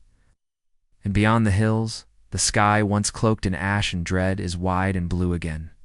Yes, you say. It is. The world hasn't fully healed. It may never return to what it was before the great darkness. But your family has endured. And now, you are learning to grow, not just in crops and livestock, but in spirit and mind. The darkness of 536 may linger in stories, in scars, in memory. But here, in the heart of Sicily, something brighter rises to meet the future. One wax tablet, one word, one seed at a time, she says firmly. No one argues, to fear the plague is too fresh, too real. Everyone knows what's at stake. The days settle into a tense rhythm. Work continues. Crops still need tending, animals feeding, but every cough, every flush of the cheek brings a flicker of anxiety. Still, there's comfort in structure, in action. The washing ritual, though simple, offers a sense of control. However small, against an invisible enemy, in the evenings, your lessons continue. Your mother's quiet determination never wavers. We do not stop learning, she says one night. Not even in fear, especially not in fear. Marcus now writes his name with confidence, proudly etching each letter into the wax tablet. You've moved on to simple sentences, and the gospel Helena lent your mother has become a shared treasure, read aloud and pondered over. By mid-August, word spreads that the coastal outbreak is worsening. Several towns have sealed their borders, trade slows, Helena tightens restrictions further. No visitors allowed under any circumstances. She dispatches Thomas, heavily robed and gloved, to get final supplies from the crossroads market. After this, she tells him, we isolate fully. He nods, understanding the weight of the task. When he returns, he's housed in the barn for 3 days, meals left outside, greetings spoken at a distance. He complies without complaint. These precautions, once unthinkable, are now routine. Your family adjusts. There are no more evening gatherings with the other workers. Meals are taken separately. Conversation grows quieter. The farm holds. The grain is stored, the animals healthy, the routines reliable. Helena's foresight, your parents' care, and the farm's distance from the cities offer a fragile but real protection. And then, one evening, as the sun dips behind the hills in a blaze of late summer color, Helena gathers your family for a quiet moment. It may come here, she says. We must be ready. But we've faced darkness before. We've made it this far. You think of Marcus's words, we'll face it together, and you believe it. 'Cause fear may be everywhere, but so is resilience. This is not just survival now. It's a new kind of life. Cautious, yes, but rooted in knowledge, community, and hope.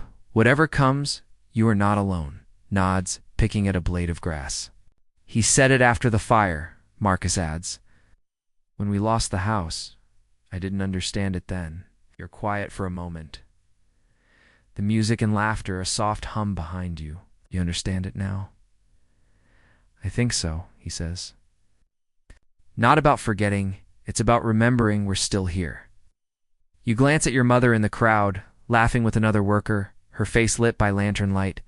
Your father refills cups with wine, grinning as he tells a story you can't hear. Even Helena, usually so stern, smiles as a small girl offers her a flower. The moment feels suspended, fragile and glowing like the lanterns overhead. You know, it won't last. The plague is still out there, creeping closer. But for tonight, it's held at bay. Not by walls, not by medicine, but by music, food, memory, and the quiet defiance of joy.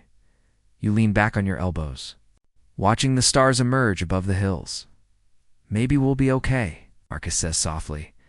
Maybe, you whisper back. And in that moment, the warmth of the festival around you and the cool night brushing your face, you let yourself believe it might be true. Marcus rarely speaks of his father. He sounds like a wise man, you say gently. He was, Marcus replies, his eyes scanning the celebration beyond. For a moment, he looks older, wearied by loss. I miss him, but I'm glad I have you and your parents now, you place. An arm around his shoulders, and we're glad to have you. Your family now. He leans into you for a heartbeat, then bounces to his feet. Come on, they're starting a game. He grabs your hand and pulls you into the glowing circle of lanterns. Into the fleeting happiness the farm offers despite uncertainty. The plague may come tomorrow. The future remains unclear. But tonight, there is music, food, laughter, and connection. Tonight you celebrate endurance. As October replaces September, the air turns crisp. The sun is brighter than during the darkness, but lacks the warmth of normal years. Life on the farm adapts for winter. Food is stored. Buildings are repaired, firewood stacked high. The routines of rural life persist. Plague or no, news trickles in. The plague has reached nearby towns, yet somehow miraculously, the farm remains spared. Emperor Justinian's forces continue battling the Goths in Italy with mixed outcomes. The broader impacts of the darkness emerge: population loss, political unrest, economic instability, and yet life continues. Your family has found a rhythm here. You and Marcus improve steadily in reading, now able to understand simple texts. Your father becomes Helena's right hand in running the farm. Your mother's skills in textiles and food storage prove essential. The shadow that fell in 536 changed everything for you and for millions. Its full consequences toppled empires, migration shifts, evolving faiths won't be known for centuries. Historians will later name this the start of the late antique, Little Ice Age. But for now, on this Sicilian farm in autumn 537, such sweeping tides go unnoticed. What matters is survival: sowing, tending, feeding, sheltering. What matters is kinship by blood, or like Marcus, by choice. What matters is community mutual support in hard times. One chilly October night, gathered by the hearth, your father reveals a surprise. During a recent visit to the now open market, he secretly purchased a scroll for lessons, he says. Your mother carefully unrolls it. It's not a fine copy to costly, but handwritten, neatly enough, by a former tutor.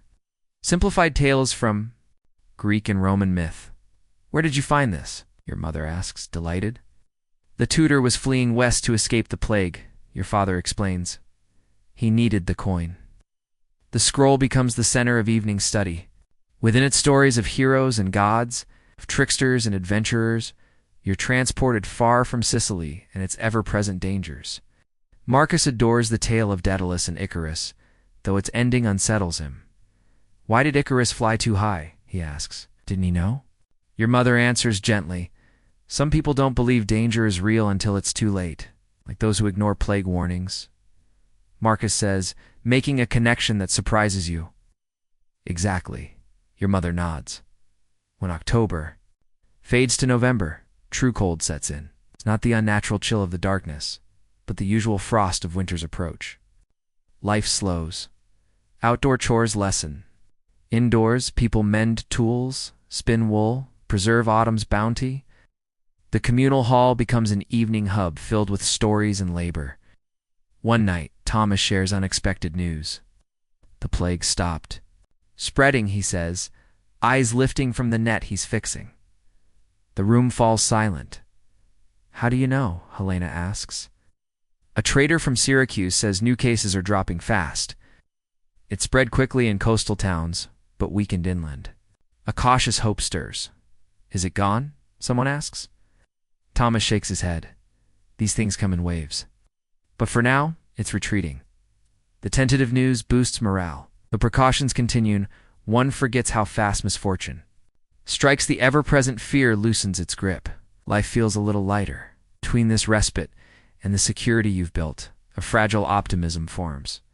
You've endured the darkness. You've dodged the plague for now, the farm sustains. You, Marcus, has become family. We've been lucky, your father murmurs one night, as you all prepare for bed. So many others, ... double quotes. He doesn't finish. Everyone knows how close it came. The separation in Constantinople might have been forever. The voyage could have failed. Sickness might have found you anyway. God has been good, your mother says softly. And we've been wise, your father adds. Made good choices, had help, like Demetrius and Helena, you say. He nods. Exactly. Winter settles in, short days, long nights. Yet the rhythm brings comfort, seasons slowly returning to normal. The blue haze sometimes lingers, but mostly has lifted, a reminder of what you all survived. You continue growing. It's no longer quite the child who fled Byzantium, not yet the adult you'll become. Marcus thrives, supported and safe. Your parents have begun anew, forging order from upheaval. One freezing night in December. 18 months since the darkness first came, you step outside for firewood. The stars are brilliant overhead, crisp, countless, sharp against the black sky. You pause, arms full, breath clouding the air. You gaze upward. After so long with the sky dulled and hidden, the stars now seem dazzling, overwhelming in their brilliance. Beautiful, isn't it? Your father's voice murmurs behind you. He's followed you outside, maybe wondering what delayed you. Yes, you say softly, like they were before. He steps beside you both. A view staring skyward. Nature heals, he says quietly. Given time, the darkness lifts. The stars return. You ask, do you think things will ever be like before? He considers. No, he answers, after a pause. Too much has changed. Too many lives lost. Too much damage. The world will recover, but it won't be the same. He wraps an arm around your shoulders, like us. We're not who we were in our village, but we're still here, still a family, changed but enduring. His words echo something you felt but couldn't express. Nothing will be exactly like it was. Dark year of 536 has marked everything: history, the land, and those who lived through it. Yet life presses forward, reshaping itself. You pull the firewood closer, its solid weight, a reminder of warmth and survival. You and your father turn toward the house, light spilling from its doorway. Your mother and Marcus are inside, waiting, where your fragile, hard-won life continues. Above you, the stars follow their eternal courses, touched by the brief veil of the sun, silent witnesses to nature's vast rhythms, its darkness and light, endings and renewals, loss and resilience. Winter fades, and spring bursts into Sicily, more vibrant than any in years. Wildflowers blanket the hills. Trees leaf out almost overnight. Birds fill the mornings with song. The sun, now clearly seen with only faint haze at times, warms the earth to life again.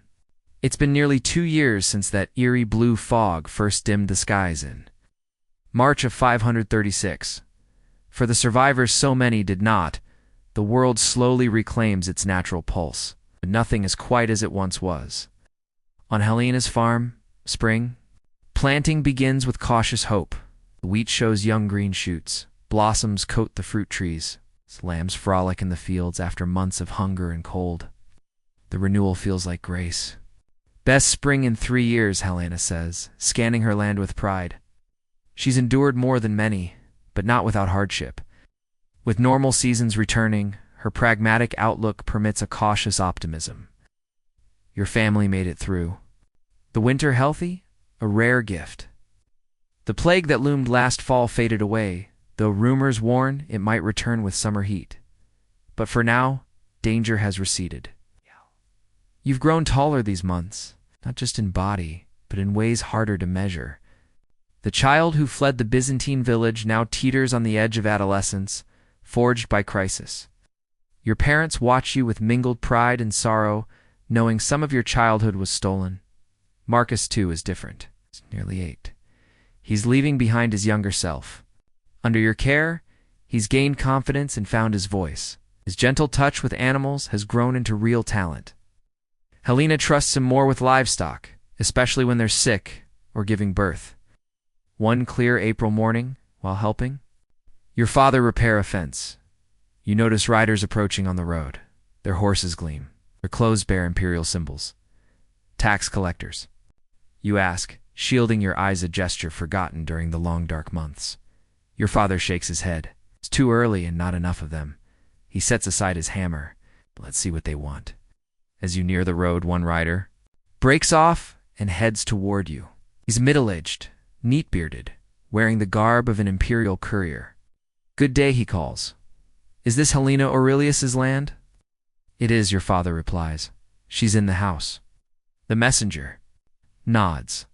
I carry formal documents from Syracuse for her and for all landowners nearby. He says nothing more, intending clearly to speak with Helena directly.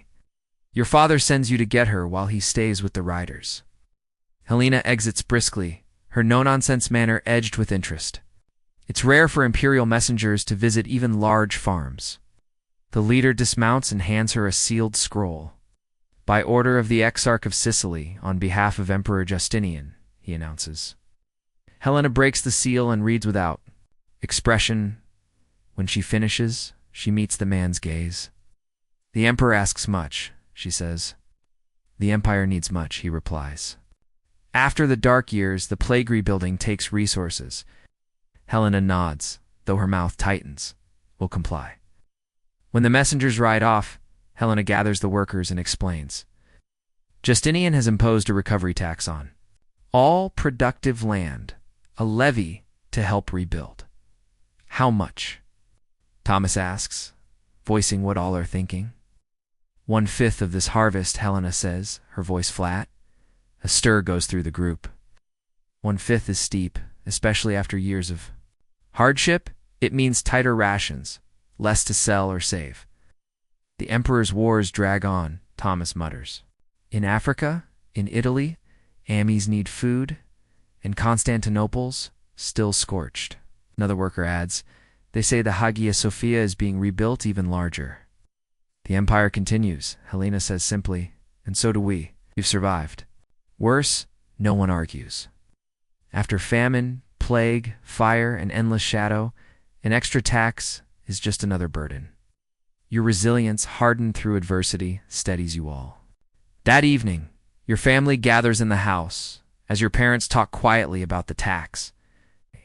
You and Marcus listen, absorbing another glimpse into the tangled world of imperial policy. It's not just the amount, your father says. The timing, the skies only just cleared. People are barely standing, and already Justinian wants more. He's restoring the empire, your mother says.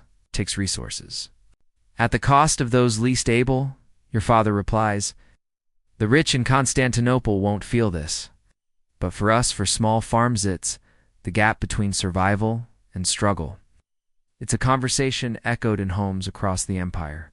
The eternal strain between ruler and ruled, central authority and local needs, between imperial ambition and the welfare of ordinary people. Even at your age, you grasp the meaning. The sky may be bright again, but the shadow slinger on money, on power, on everyday living. Still, despite this new burden, spring eases into summer with vivid beauty. The natural world heals. Fast once full sun returns, grain grows thick in fields that were barren the year before. Livestock multiply again. The land's strength is a quiet lesson in how to recover. One warm day in June, while helping bring in the sheep, you spot a traveler approaching. His stride triggers a memory. You call out, "Demetrios," and it's true. Your old friend from Constantinople. He waves and picks up speed. It's been almost a year since he left you at Helena's farm with your reunited family. Up close, he looks leaner, but strong, and well sun-kissed from long days outside. Reunion is warm. Your parents greet him like an old ally. Marcus remembers him shyly. And Helena welcomes him with her usual calm hospitality, over a modest meal. Demetrios gives updates from Syracuse and beyond. The city's improving, he says. Trade is returning. With the sunlight, ships are arriving again from eastern ports. And the plague? Your father asks. It eased through winter, Demetrios says. Only a few new cases now. Maybe the worst is over. Your mother, quiet about the great city you nearly lost her to, finally speaks. What of Constantinople? She asks, her voice low. Demetrios's face grows more serious, being rebuilt. But changed. The fire was devastating. Then the plague. Many died, perhaps a third of the city. Even the emperor fell ill, though he lived. Some think it's a sign from God. And is wars, your father asks? We just received a new tax notice. Still fighting everywhere, Demetrios says. Italy, Africa, the eastern frontier. Justinian won't stop until he restores the old empire. The talk lasts into the evening. Politics, shipping, family. Demetrios has steady work in Syracuse's shipyards now. He might even marry people. Are finally thinking ahead, not just surviving. So the next morning, he pulls you aside. You've grown, he says warmly. In more ways than one. I had to, you reply. He nods with understanding. The darkness changed us all. Some for worse, some for better. He studies your face. You seem settled. The farm suits you. Your family, too. It does, you say.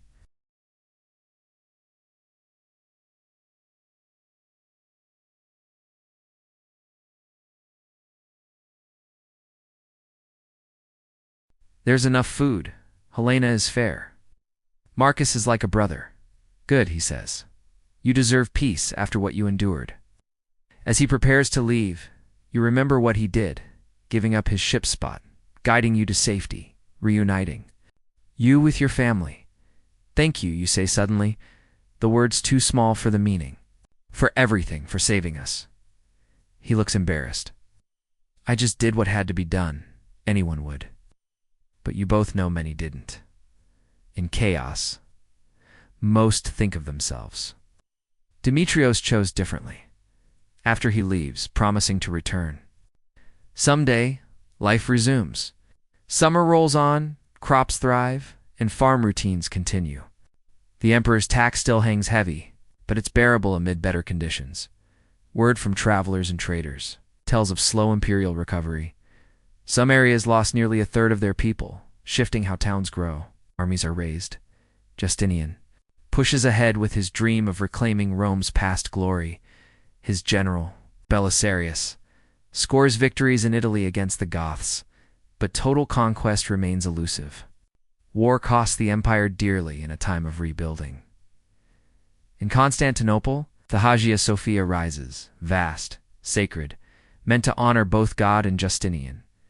He seems determined to craft legacies that outlive disaster. But here in Sicily, those ambitious feel remote. Recovery means simpler things, good crops, strong animals, healthy kids, and a community bound by shared struggle. By midsummer, it's clear this will be the best harvest in years. Grain stands tall, trees sag under ripe fruit. Vegetables overflow in gardens. After years of need, abundance feels like a gift. Helena plans the harvest with precision. She knows 1/5 will go to the empire, but she ensures there's still plenty left. Work schedules are made, storage is cleaned, sales and rations balanced. The farm runs like a practice team. Everyone does their part when August comes. Harvest begins for real. It's tiring, scorching work, but no one grumbles. After years of dim skies, full sun is a blessing, even when it scorches. You work beside your father, using a small sickle to cut golden wheat. Your mother and other women tie the bundles. Marcus passes water around. Remember our first harvest here? Your father says, handing you a jug just after. The sun came back. You nod. The wheat barely reached my knees. And now look, he says, gesturing at the tall, heavy stalks. Nature heals when given a chance. Do you ever think of going back? You ask. To our village, now that it's better? He's silent for a moment. Sometimes. He admits. I miss it. The mountains, familiar faces, old festivals. He glances toward your mother, then at Marcus in the distance. But our life is here now. You boys are settled. We have stability. Doesn't say what you both know. That your old village may not exist. Many were abandoned. Some lost to plague. That world may be gone, not just far. Besides, he adds with a smirk, I like Sicilian wine. The harvest continues for weeks. Everyone works long hours. When it's done, Helena announces a day of rest and feasting. Harvest festival like last year, but with more joy, less fear. It becomes a celebration of endurance. There's food, wine, laughter, dancing. Even Helena relaxes. Sipping wine and smiling at her gathered workers. During the party, Thomas comes. To your family, serious amid the cheer. May I speak to you? Asked your parents, glancing at you and Marcus. They step aside. You and Marcus trail close, curious. The children are learning well, Thomas begins. Better than most. You've done good work with them. We practice often, your mother says. They're bright. They should get proper schooling, Thomas says. There's a monastery school in the hills. They take smart farm children, teach them more. Not just reading and writing, but numbers, history, faith. It's a real education. They could choose other paths later. Your parents seemed caught off guard. They hadn't thought about that possibility. What kind of learning? Your father asks. Reading, numbers, some theology. The basics for more than farm life. He looks at you both. They have potential. Shouldn't go to waste. The idea lands like a stone in still water rippling outward. Education like that is rare. It could mean a future beyond crops and seasons. We'll think about it, your father says. Thanks for the idea. I'll later. After the feast ends, and you return home, the topic returns. What do you think? Your father asks your mother. It's worth considering, she replies. It offers choices, but the school is far. They'd stay there during the week. You and Marcus look at each other, realizing how serious this is, but your mother notices. What do you think? She asks. It would be hard, you say slowly, but I'd like to learn. As long as we don't leave for good, you wouldn't. Your father assures. Just weekdays. This is still your home. Both of us? Marcus asks quietly. Of course, your mother says. What? We'd never separate you. That night, the choice isn't finalized, but the possibility is real. Education means something more now. It's a kind of strength that isn't physical. Knowledge that lasts. Skills that travel. Chances that survive bad seasons after years. Spent focused only on the next day, thinking about the future feels like a new form of hope as autumn arrives. Life settles into rhythm again. The taxmen come and take the empire's share. But enough remains for your family to weather the coming winter. The skies stay mostly clear, with only the rare gray reminder of the darkness years, and slowly. The decision about the monastery is made through talks with Helena, who supports it, with Thomas, who guides it, and within your family, who choose it. By October, it's decided. You and Marcus will begin classes after the winter season. This choice is about more than school. It means something deeper.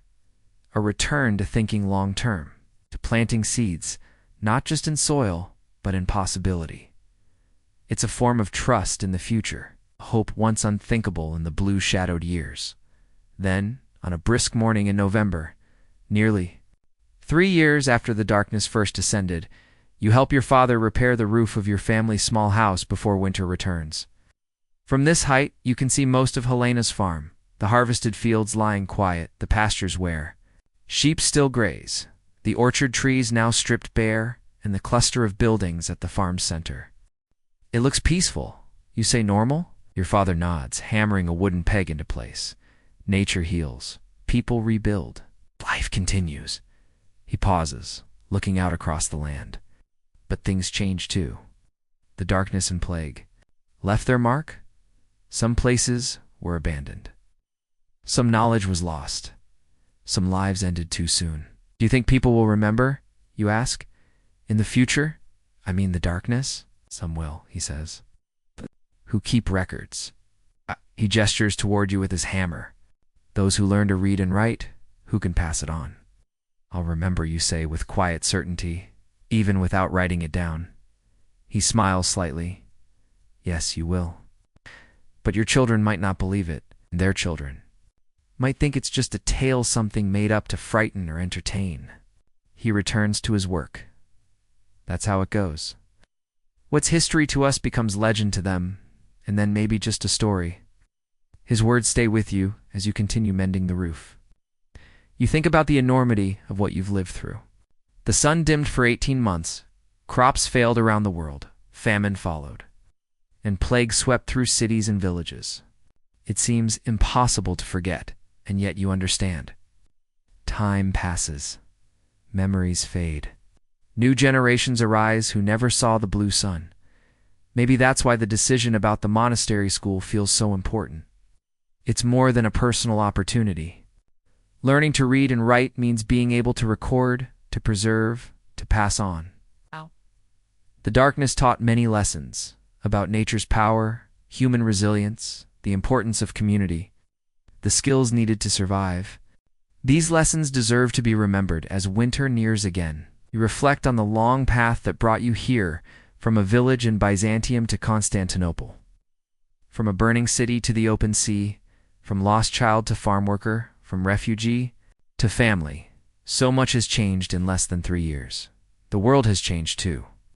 The Byzantine Empire survives under Justinian's ambitious leadership, though its population and resources are diminished. His dream of reconquering the West precedes fitfully victories matched by setbacks.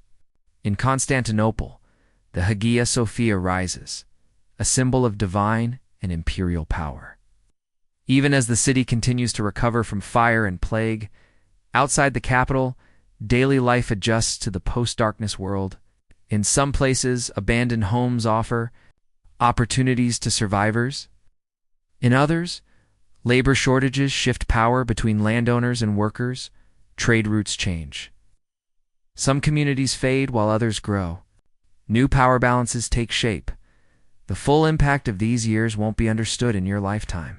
Centuries from now, historians will look back on this time as a turning point, the beginning of what they'll call the Late Antique Little Ice Age, a time of cooling that helped reshape empires, religions, and global trade.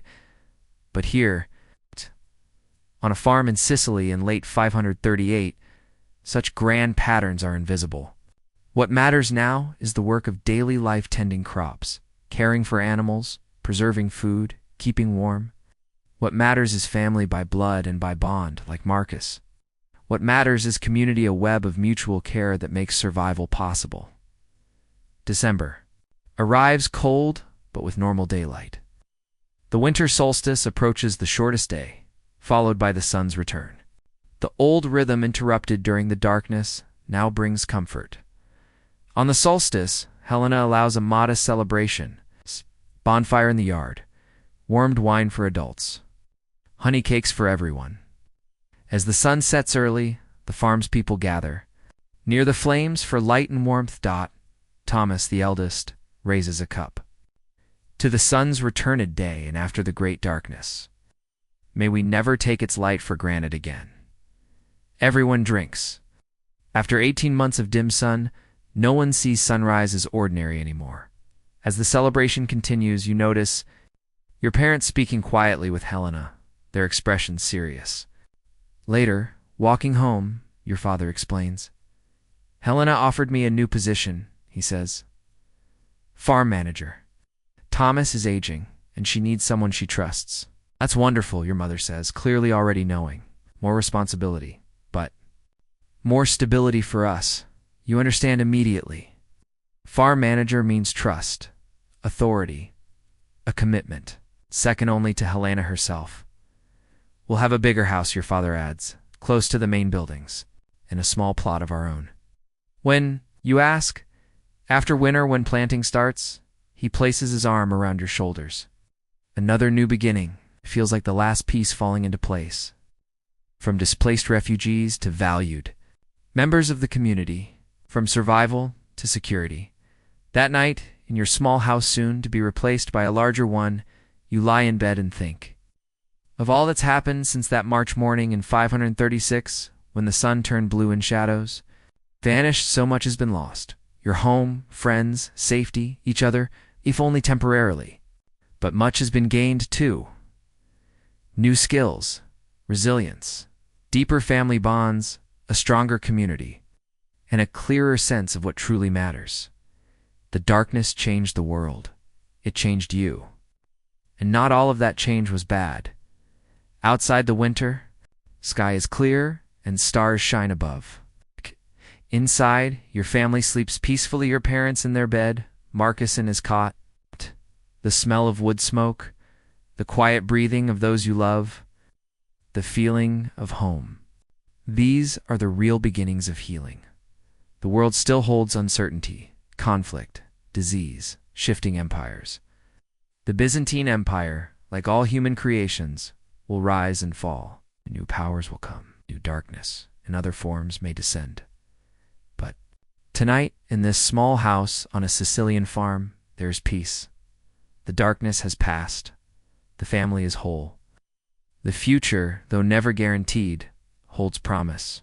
As you close your eyes, warm beneath your blanket, you hold fast to the most important truth the darkness taught you. Nothing lasts forever.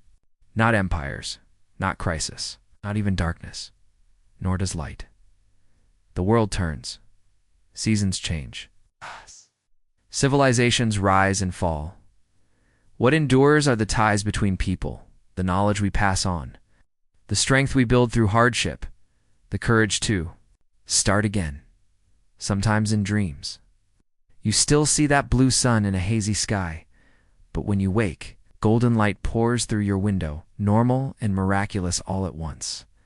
And with that thought, you close your eyes and drift to sleep, wrapped in night's quiet, knowing that morning light will surely come again.